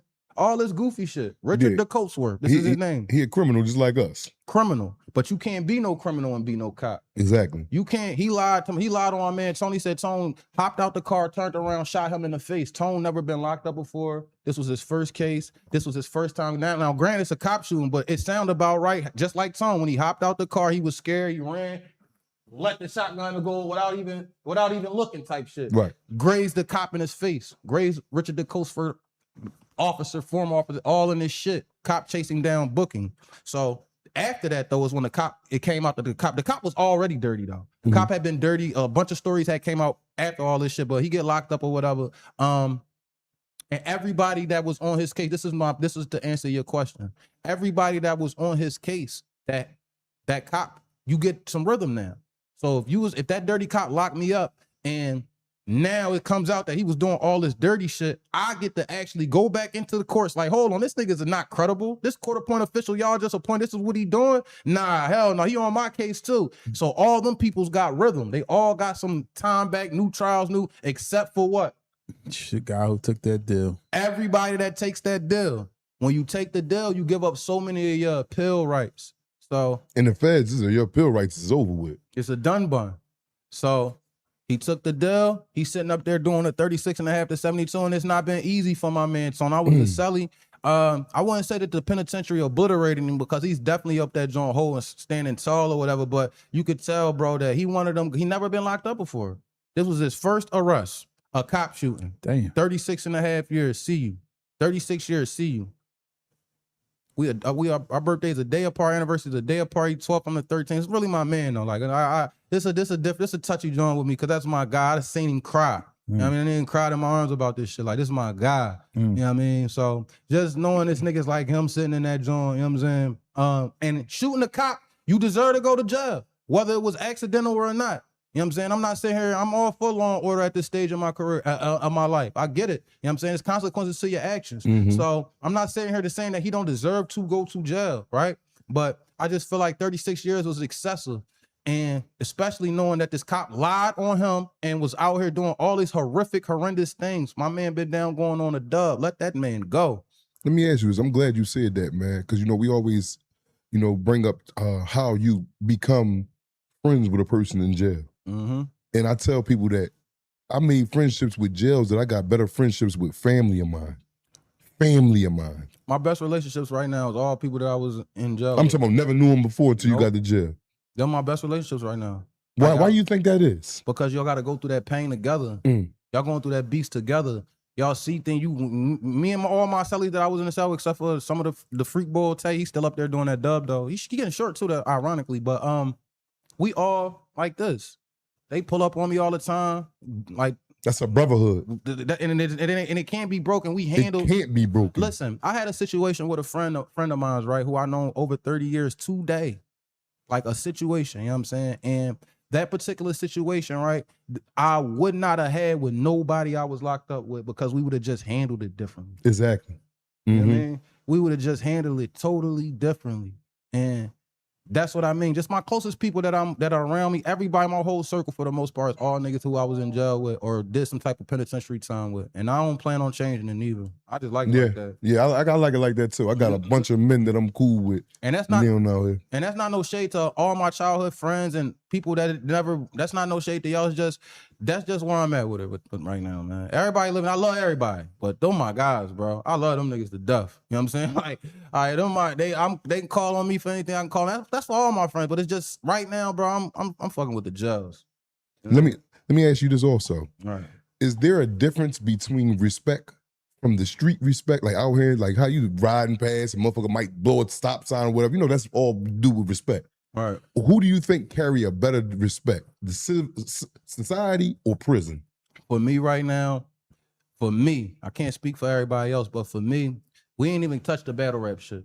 Like we ain't even get into the whole, I'm a battle rapper and the Remy Ma and the Easy the Block Captain and that whole little spectacle and the Cassidy and all that shit that just happened with me over the last year, with just the battle rap shit. So when I hear shit in the jails, when people call me from the jails and shit, and they tell me that they proud of me, or they might have seen this particular blog or heard this, me and Hitman holler and all a bunch of different shit, you know what I'm saying?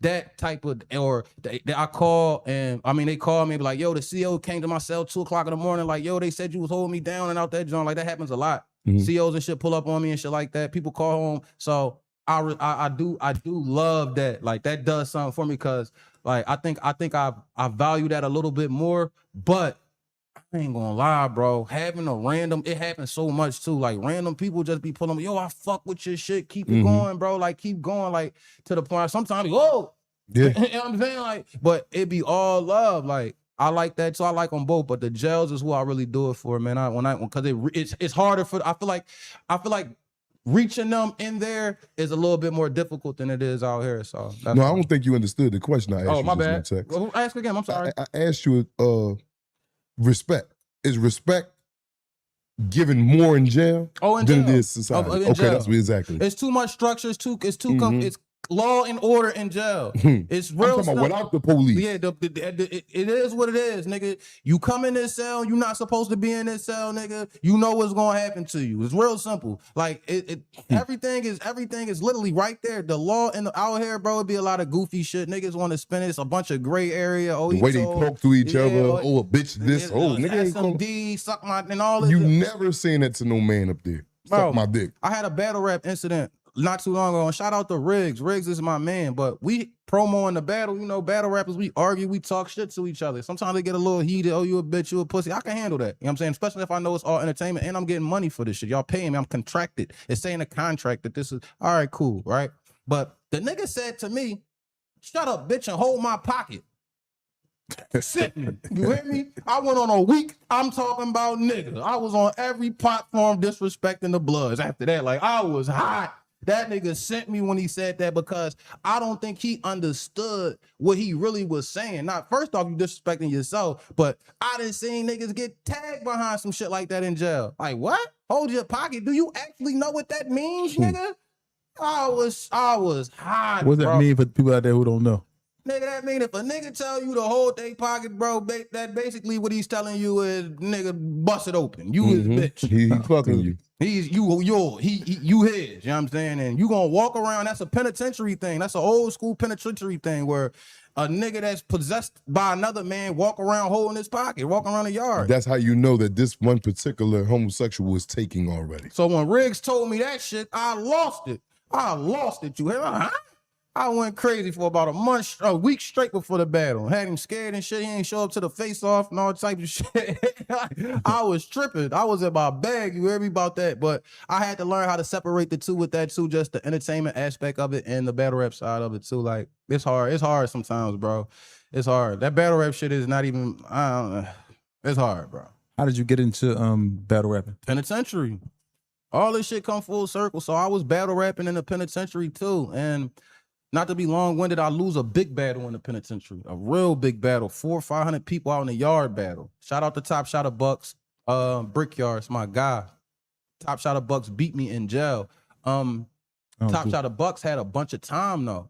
So I come home way before Top Shot of Bucks. At least and one day I always been a battle rap fan though since back in the Gap. I'm in the right up north 19th Street chilling, the crib, right? I see Top Shot of watching some battle rap shit. I see Top Shot of Bucks on the battle rap scene and some battle rap shit. I'm like, whoa, he home? He gave his time back? I didn't even know the nigga gave his tick back. You know what I'm saying? So once I seen him on the battle rap scene, I just got up out my bed and started writing. Right then, I ain't wrote since he beat me 10, 11 years prior to that. Literally. Wallahi, I hopped right off my bed and started writing for Top Shot of Bucks August of 2023. We never got a chance. That's my man, but that's how I ended up getting into battle rap. I wrote for him. They had a little tryout situation that they was doing, and they fucked. I just got fast tracked through the process for real, for real. Like most of the people where I'm at in battle rap right now, it take people years to get. I done rapped in front of Smack. I didn't. Like I said, the whole Remy Ma shit. I done been on some of the biggest platforms, and just some of the people that I done battled with only 9 battles. I only been here, I only got 9 battles. These niggas be 15, 20, 30, 40 battles. I done passed them niggas. These niggas don't have platforms like I have. And it's a lot with that, but I kind of got faster, but it's some good and some bad with that. You feel me? I went through a lot of public humiliation with this battle rap shit, dealing with this whole little, my former league owner and shit. Yeah, shout out to my guy, man. Easy the Block Cap. That's my guy, man. He heavy in that battle stuff too. And my guy Saeed always be at the he goes to them joints, those events.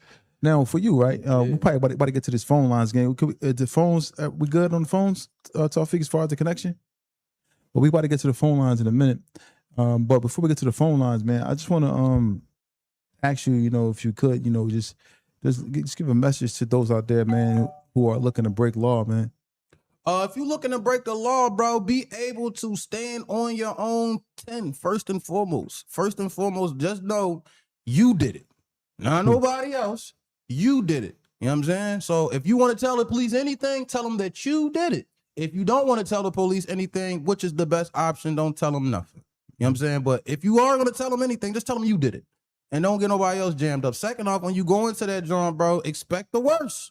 You know what I'm saying? Expect the worst. Everything that you think that you want good to happen is not going to happen. Oh, you think you going home today at court? Nope. And you getting a 6-month court date too, buddy. Just expect the worst and you'll be all right. Literally. Don't expect nothing good to happen in that joint. You know what I'm saying? It's jail, nigga. And another thing too, keep your miserable ass at home. If you want to come, I cannot be miserable. I hate a miserable ass Sally. Yeah, me too. I don't want to be in there with no nigga that don't want to talk. I'm out of there. I'm out, you out, we out. I'm not sitting in this miserable ass cell with your miserable ass, nigga. This is jail. If you don't want to be miserable, don't come. Don't come here with that shit, bro. I don't care how much time you got, neither. Whether it's a 5 to 10 or life, nigga, you're shit in the cane. So that's my message. Okay, man. Listen, y'all about to get to these phone lines, y'all. Phone number 215-316-4492. First call coming in. Who we got? Tell us from the jails who we speaking with. All right. They hung up? Yeah, phone lines, man. Y'all want to talk to Tex, man? Hit us up, man. 215-316-4492. 215-316-4492. And one more thing too to the ladies. That's because I want to get this message out here. It's a lot of ladies that's locked up in the state of Pennsylvania and just all over in general. You know what I'm saying? But I need y'all, my people. I need people to really start showing these ladies some support that's locked up right now, bro. Like, because it's way more men that come to the jail. I mean, excuse me, ladies that see men, but I don't see nobody coming to see them. A lot of times, them women be getting forgotten about in them prisons, y'all, and they are deep in there.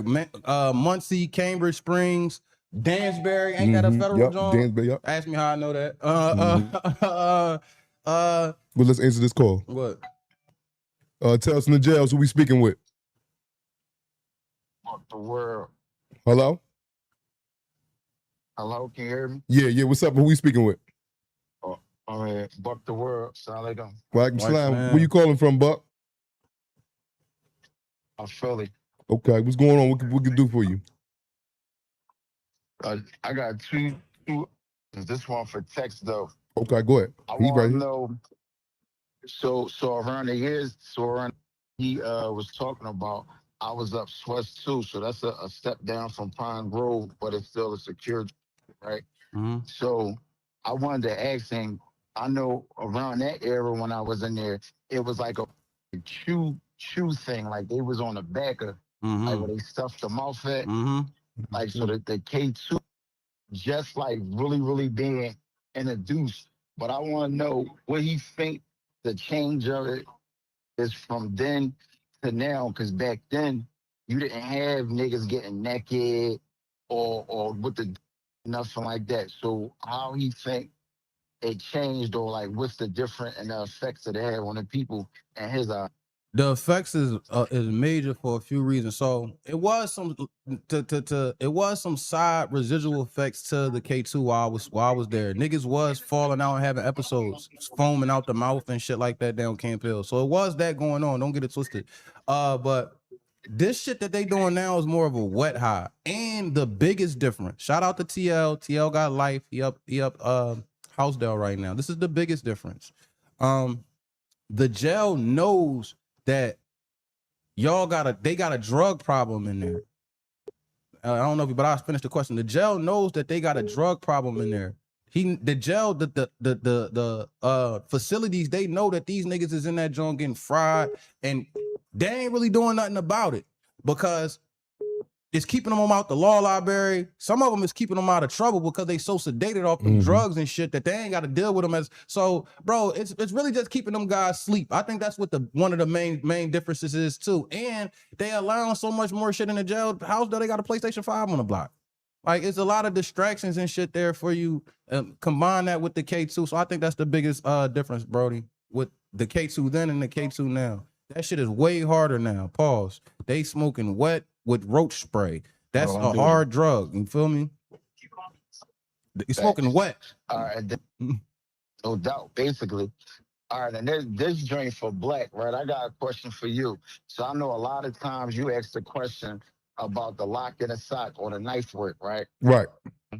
With that, I'm gonna answer that one for myself. Like I was about to say, like Tex was saying, I guess it depends on the situation and the nigga who coming at you with it. Right. Some niggas do the whole lock in a sock situation because they know that it'll damage you, but them niggas don't know how to swing it. They don't know how to, lock it in the hand, tie it in the hand, the way you're supposed to hold it, how you're supposed to swing it. But then you can really know how to put that knife to work, and he don't have to approach you in the right manner, because if he throwing them things the right way with his hands, you could just get sliced or suck with it, depending on what he have and how he sliced. Sharpened it up or whatever.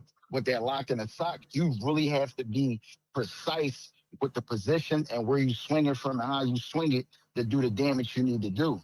Distance is key. I agree with you with that, right? The only thing that I sidestep you with, you definitely got to be, but you only need one clunk with that. I don't care if it was wild. I don't care if it was accurate. I don't care if it was a heat-seeking missile to the target. If that shit hits your head, a half a piece of it, game over. It's over. Them Jones is. I didn't see them Jones do damage. And another thing with the blade too. If a nigga know it's war, if I know I got smoke with somebody, I'm putting my winter jacket on. Yeah. Or 3 sweatshirt. Yeah, I'm putting my winter jacket on. Fuck that. Especially if I know you play with them knives. Oh no. Sweatshirt, jacket, towel around the neck, all that. You feel me? You ain't getting me like that. They might fuck with my mobility, but hell no. It's gonna give you cushion. Right. Cushion for the pushing. For real. I don't do it. All right, now Black. Now back to that question, right? So now that y'all was talking about the chemist work, right? Right. In this situation, what would you prefer? Would you prefer to hit with that Dookie Glock or that Glock in the sock? The Glock in the sock, bro. No, you got Dookie me down. No, hit me with that lock in the sock, bro. I can't. Hey, Tex, I can't go out like that. Dookie me that lock, bro. I hit you with that shit today. You talk about some. Your name ain't Tex Saygo no more. Your name's Saygo something else. Cool. I'd rather live with not knowing what happened and have to live with the fact that I had to taste another man's Dookie in my mouth, bro. Do not throw that Glock Dookie on me, bro. Please, bro. Kill me. You know what I'm saying? Like, you understand, don't do it to me. They be sitting in the hooch, the piss. Yeah.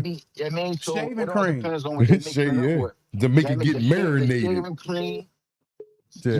You know, some niggas will let the soap go all the way down to the little piece. Let that sit in the bottle. Let that melt down. Put it in there with it. Niggas that will go in the closet, get some of the little cleaning supplies and all. Like, come on, man. Hey, Black, I don't know, bro. Thanks, man. Listen, with that lock in the sock first, bro. we got to get to the other calls, but man, thanks, man, for calling in. Appreciate you, man. Brother. Not a problem. So I'll let you Come on, catch. Yeah, man, that's crazy that people even when like you gotta really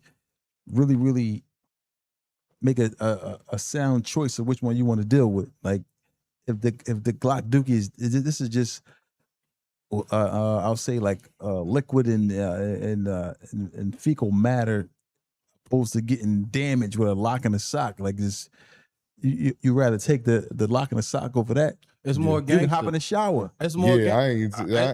I take the lock in the sock. At least it's more. You gangster. might not make it back Cool. to who you is right now. Listen, this is if I do, I can tell a story. Yeah, niggas hit me with the lock and the sock and all that. You know what I'm saying? It's hard to come over some other niggas sprayed you got in a the call. face with the Tell us switch. from the jail. So we speaking with.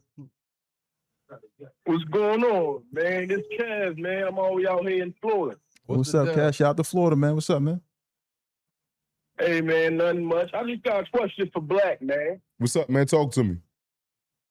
Hey, man. Hey, Black, I fuck with you, man. But why you always saying some Paul shit? It's not on do this shit. I don't know, man. I apologize about it. My grammar is kind of penitentiary. Like I still gotta learn how to cultivate my words that blend in with society. So I be too rough and hard around the edges. I might tell a motherfucker, man, go suck a dick somewhere, some shit like that. But Right. I don't want to do it. But it's just the jailhouse talk that I'm still holding on to slightly. Let me ask you a question, Black. While we got the call on the line, he can answer too. Would you have in PA the guards like to play with your mail in that hole, but they like to play with your paws, and they like to play with your food down the bucket too. Not on duty. No, so would you rather play with your mail or fuck with your food while you in the hole? Play with my mail. Can't be missing no bills down You there. better not miss no mail. You won't make it out the hole. You keep that mail. You take that shit with you. All right, man. Thanks for calling in, man. Shout out to Florida, man. Enjoy your night. Yeah, I didn't. I appreciate you, brother. I hated when the guards play It's with cool. my mail. That wasn't Tell my us from the jail. So we speaking with. Rico What's up, Rico? Where you calling from, bro? from West Philly. Shout out to West Philly. That's where we from. What's up, man? Ain't nothing. I just wanted to, call in, give my respects. Holler at my man Black. Black was down my way around Father's Day. He came to the cookout. Yeah, Real, yeah. Definitely did, man. That was a great event you guys had down there, man. yeah, man. All love, all respect. And I wanted to give my love and shout out Tex too. appreciate you. His podcast. I mean, your podcast and your stories get me through a lot of long trips at work, man. I sit there and watch the whole episode, hour and a half, whatever it is. Thank you, bro. I don't watch appreciate them you. all, man. So, and I've been on the Tales from the Jail from the beginning, man. So I just wanted to call and give my love, send my flowers, man. I appreciate y'all fellas, man. All right, man. Thank Black, you, Thanks, come man. man. back Appreciate down on it. a Sunday, man. You know we always down there. It's all love. We hoop on Sunday mornings, man. All right, bet. Yeah, all right. Big Don told me. Shout out You to all already the. know it. My bad. Go ahead. I always just say shout out to all the truck drivers that tap in with me. They Mm-hmm. love my shit, and I guess shout out to y'all, man. I get a lot of love from the truck drivers. Appreciate you. Tell us from the jail. So we speaking with. Yo, What's yeah, cool? listen, you speaking to JB and Liz. We gotta talk to y'all real quick. Where y'all calling from? Where y'all calling from? We calling from Allentown, PA. We fuck with y'all, man. We just calling to let y'all know we fuck with y'all. I was Appreciate listening you. to your podcast. If you get me through work and shit. Appreciate you, man. Alrighty, gang. Appreciate you. Of course, man. Y'all stay safe. You too, man. All right. Yeah, they're asking for your YouTube tech. Oh, Tex Saygo on YouTube. Go over there and subscribe, man. Real dope stories. We go live. We play chess. We do a lot of shit over there. You know what I'm saying? So if y'all into chess too, I'm a vicious chess bull. Yeah. So subscribe if you have. Yeah, y'all, we'll take a few more calls, man. 215-316-4492. 215-316-4492. If y'all want to speak to Tex, y'all can call in. Now, another thing too, Tex, like, your stories, man. You mentioned that you had a child. How many children you have? I got one. One? Boy or girl? Girl, shout out Ramesa. That's my baby. How old is she? She's 9 now. She be 9. 10 in November. And how long were you incarcerated while she was, Shit. She got conceived in jail. Oh, I wasn't not long. You know what I'm saying? Not long at all. Shit. To be honest with you, answer that? I've been out here her whole life. Tell us from the jail. So we speaking with. What's going on, brother? It's Meech from Maryland. What's up, Meech? Shout out to Maryland. What's up, bro? I got a question for Black, man. What's up, man? Talk to me. So they say, you know what I mean, obviously it ain't no real guns in jail, you know what I'm saying? So my question for you is, have you ever ran into somebody that like was kind of thorough on the street, and then when you get behind the wall they ain't so thorough, and then seen them again afterwards when y'all got back home? Have you ever been through that, and how was that interaction? I definitely have been through that, and that interaction is I close it off. I see that you really a nut. You know, you get in here and you acting like that you something, oh yeah, I see that you something other than what you is, and I just stay away. I won't put your business out there, none of that. I don't get into all the female stuff, but I know who you is. So you saying, hold on, let me get that question again. He's saying they was nutty in there, and now they out here, they on some nut shit? Like he was thorough on the street. No, I'm saying like respectfully, I don't know how much I can say, but you might run into somebody that's in the street and they really play like that. Yeah. But then behind the wall, they might not be so tough. But then after the bid is over, you might be back home, he back home, and you see him again. All right, so you know from the town, you done seen him in, and he wasn't so tough no more. But now y'all both back home, and y'all had that face to face. How was that interaction? The interaction is, nigga, nigga, don't never get out of pocket with me, and I won't never have to pull your card. But one thing about dudes like that, once they know who know about them, like I know what you did last summer, they chill out. They not gonna make they'll see you and come right there like, oh yeah, he really know I'm a whore for real. The best behavior. They gonna try to on the streets. Huh? I said, but he thorough on the streets. No, but he still won't put up that facade around you. Certain people that he get around, that he was in the penitentiary with you, that you seen the real him for real. He gonna get back outside and continue his onslaught like he a cold-blooded man. But when he see the men that was in there with him, he gonna act like what he was in there. Because they know who he is and they can expose him. That's why it's best to just be transparent. You might need one of them stories, man. Listen, let me tell y'all something. Not to cut your phone call short. I didn't always make out the best situations all the time in life. You know what I'm saying? Now, as a man, I'm here to tell y'all right now. Sometimes I might not have made out good with that. I just told a story with a nigga, Liberian African boy, checked me with a year and a half to go. Check the dog shit out of me. Nigga wanted me dead. You know what I'm saying? I wasn't fighting that big ass African boy. I wasn't. Listen, man, thanks for calling. We gotta get to other calls, man. But thanks, man. Man. Tell us from the jails. Who we speaking with? Shout out to Africa too. Get that time back. Yeah, man. So like you said, you get to jail. Some people not even, who they say to y'all. Get to jail, get home from jail. See, that's the thing. In jail, so I've been locked up with people that was on. I seen niggas. I think I might have been more of a savage in the jail than I was on the streets. In the streets, I was just a criminal.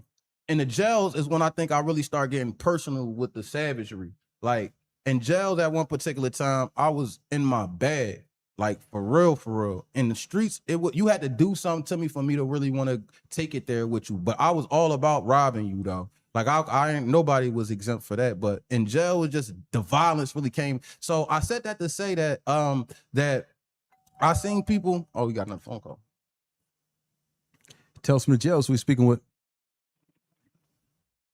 Green for Richard Otto. Hey, Brett, you ain't never let me suck your dick, so I'm on top of the call. I hang that up to Type of freak ass young boys, man. We get a bunch of them every once in a while, and then if you sit up here long enough, they only want the niggas that been to jail. They don't never make advances at my man over here and ask him for a little head. Thank you, but man. I don't thank you. Listen, man, I appreciate the jester and all that, but I don't go that way, man. I'm quite sure there's plenty of people that you can find that's on that. But thank you, man. I appreciate that, but I don't go that way. All types of gangster booty warriors. Y'all can find all about them on my YouTube, baby.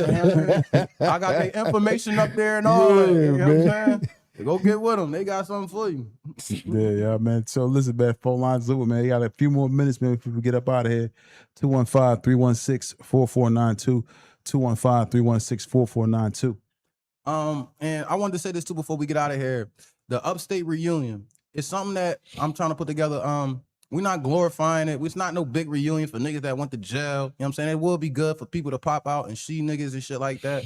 But it's more so a thing for the community, bro. We're asking for a lot of employers that's willing to hire some of these felons, man. People that's coming home. We asking for the people that's coming home that's willing to work to show up. We asking for the fitness instructors, the artists, the niggas that want a podcast. You feel like this is your lane right here. You want to do some content and shit like that, man. Show up. Let's network. Let's get it together, bro. I make a lot of money on the internet, bro, talking about jail. So anybody that been through it, I advise y'all to pick up a camera and a mic, man, and give your experience, man. You might save a life or two, and you might make a couple dollars in the process, man. So Yeah, for sure. Or reach out to us, or reach out to Tex, man. We see what we can do to get you on the podcast, man. For sure. Yeah, man. And listen, y'all, man. You know, we got like maybe a few more minutes. Y'all want to call in? Lines open 215-316-4492. 215-316-4492. So what can we expect more from you, Tex? What can everybody look forward to?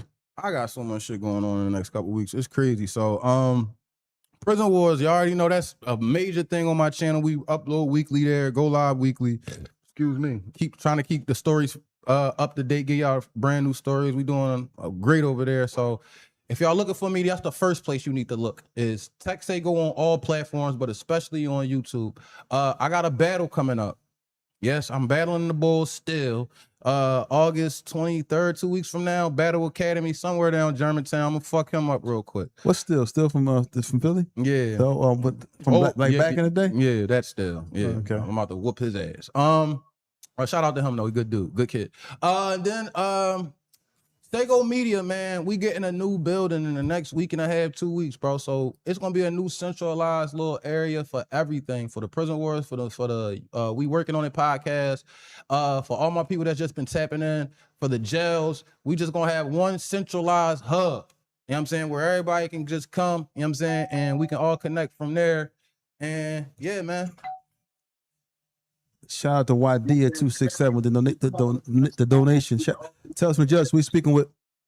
My mom watches that every day. Your mom watches every day? What's your name? What's your name, man? Hello? Malik. Shout out to you, Malik. Shout out to your mom, man. Make sure you stay out of trouble, okay? All right, man. Good night, man. Yeah, y'all. So yeah, man. Once again, man, you know, Tales from the Jails, we are available on all platforms: Apple Podcasts, Spotify, iHeartRadio, Amazon, Amazon Music. You know, we're on all platforms. TikTok, Twitch, Kick. We have people watching live on TikTok, live on Instagram, live on Kick, Twitch, TikTok. Shout out to everybody who's listening in right now and supporting us, and shout out to everybody who's been supporting us from day one. Shout out to everyone who's been supporting Tex Saygo from the beginning as well. Anything you want to say before you go, Tex? I appreciate y'all, man, for really bringing me up here. Like, thank you. My people, I know it's been long overdue, though. They been crying. They been killing me. Yo, we want to see you on Tales for the Jails. No, but we got to do this again because we just scratching. It's a lot of stuff that we kind of left out, but it's a lot we can really go into, bro. I'm here in the city. I'm willing to pull up whenever y'all got some free time. I'm pulling up. If y'all got a question for me, just hit me up. If y'all need me here, I love being here. This was a dope conversation. I love the energy here, and more importantly, I like what y'all trying to do as far as deter people. This not no glorification process. This is hopefully we trying to deter, or somebody watch this and say, man, I'm not trying to go through what that nigga went through, or what Black went through, or what some of the people in these stories. That's all this really is for me. I'm just trying to be a success story, man. Turn my life around, man. I did a lot of time in the penitentiary, man. I'm trying to do something else with my life, man. That's all. We gotta get you over there on the sports podcast too, man. I talk some sports with you, man. Little Rockets, little Eagles, little Sixers, little, you know what I'm saying? Philly. Ain't no little Eagles, ain't no little Sixers. Ain't nothing little about them two. Listen. Let's get this straight right here. we get the beef about them. I love my Sixers. I'm a Buccaneers fan. Wow. Been a Buccaneers fan since 1998. I'ma die with the Bucks. I love it. Man. I got love. Oh, 98, you there with Stott, Lynch and all them. Yeah. Now I've been there. Derek Brooks, Allstott, and Allstott. That's what Rondé Barber, and that's my. I come from that area. But I love the Eagles though. I don't got no problem whenever the Bucks. Now I want to see them win too. You know what I'm saying? But I've been a Buck fan. Madden did it to me, man. I ain't gonna love the Sixers though. Love the Rockets. Where can they find you at, Tex? Tex Saygo on YouTube. Subscribe. That's just it. But it's Tex Saygo on all platforms, but YouTube is the most important. We chasing 20,000 subs over that, John. We had like 17 and a half, man. So, that's where we at, man. Make sure y'all run over there and y'all subscribe. We got a bunch of dope prison stories over there, man. Something for everybody. Like I said, man, please go check me out there. Thank y'all, man. Yeah, no, we thank you as well. Something you want to say, Young? Man, you know what I always tell y'all, man? Patience, man. It take 3 seconds to either ruin your life or save your life. Give it 3 to 5 seconds extra thinking on whatever you want to do. You out there committing crime, whatever it is you doing, think on it for 3 to 5 more seconds, man, because that could be the determinant of whether you go to prison, jail, or die.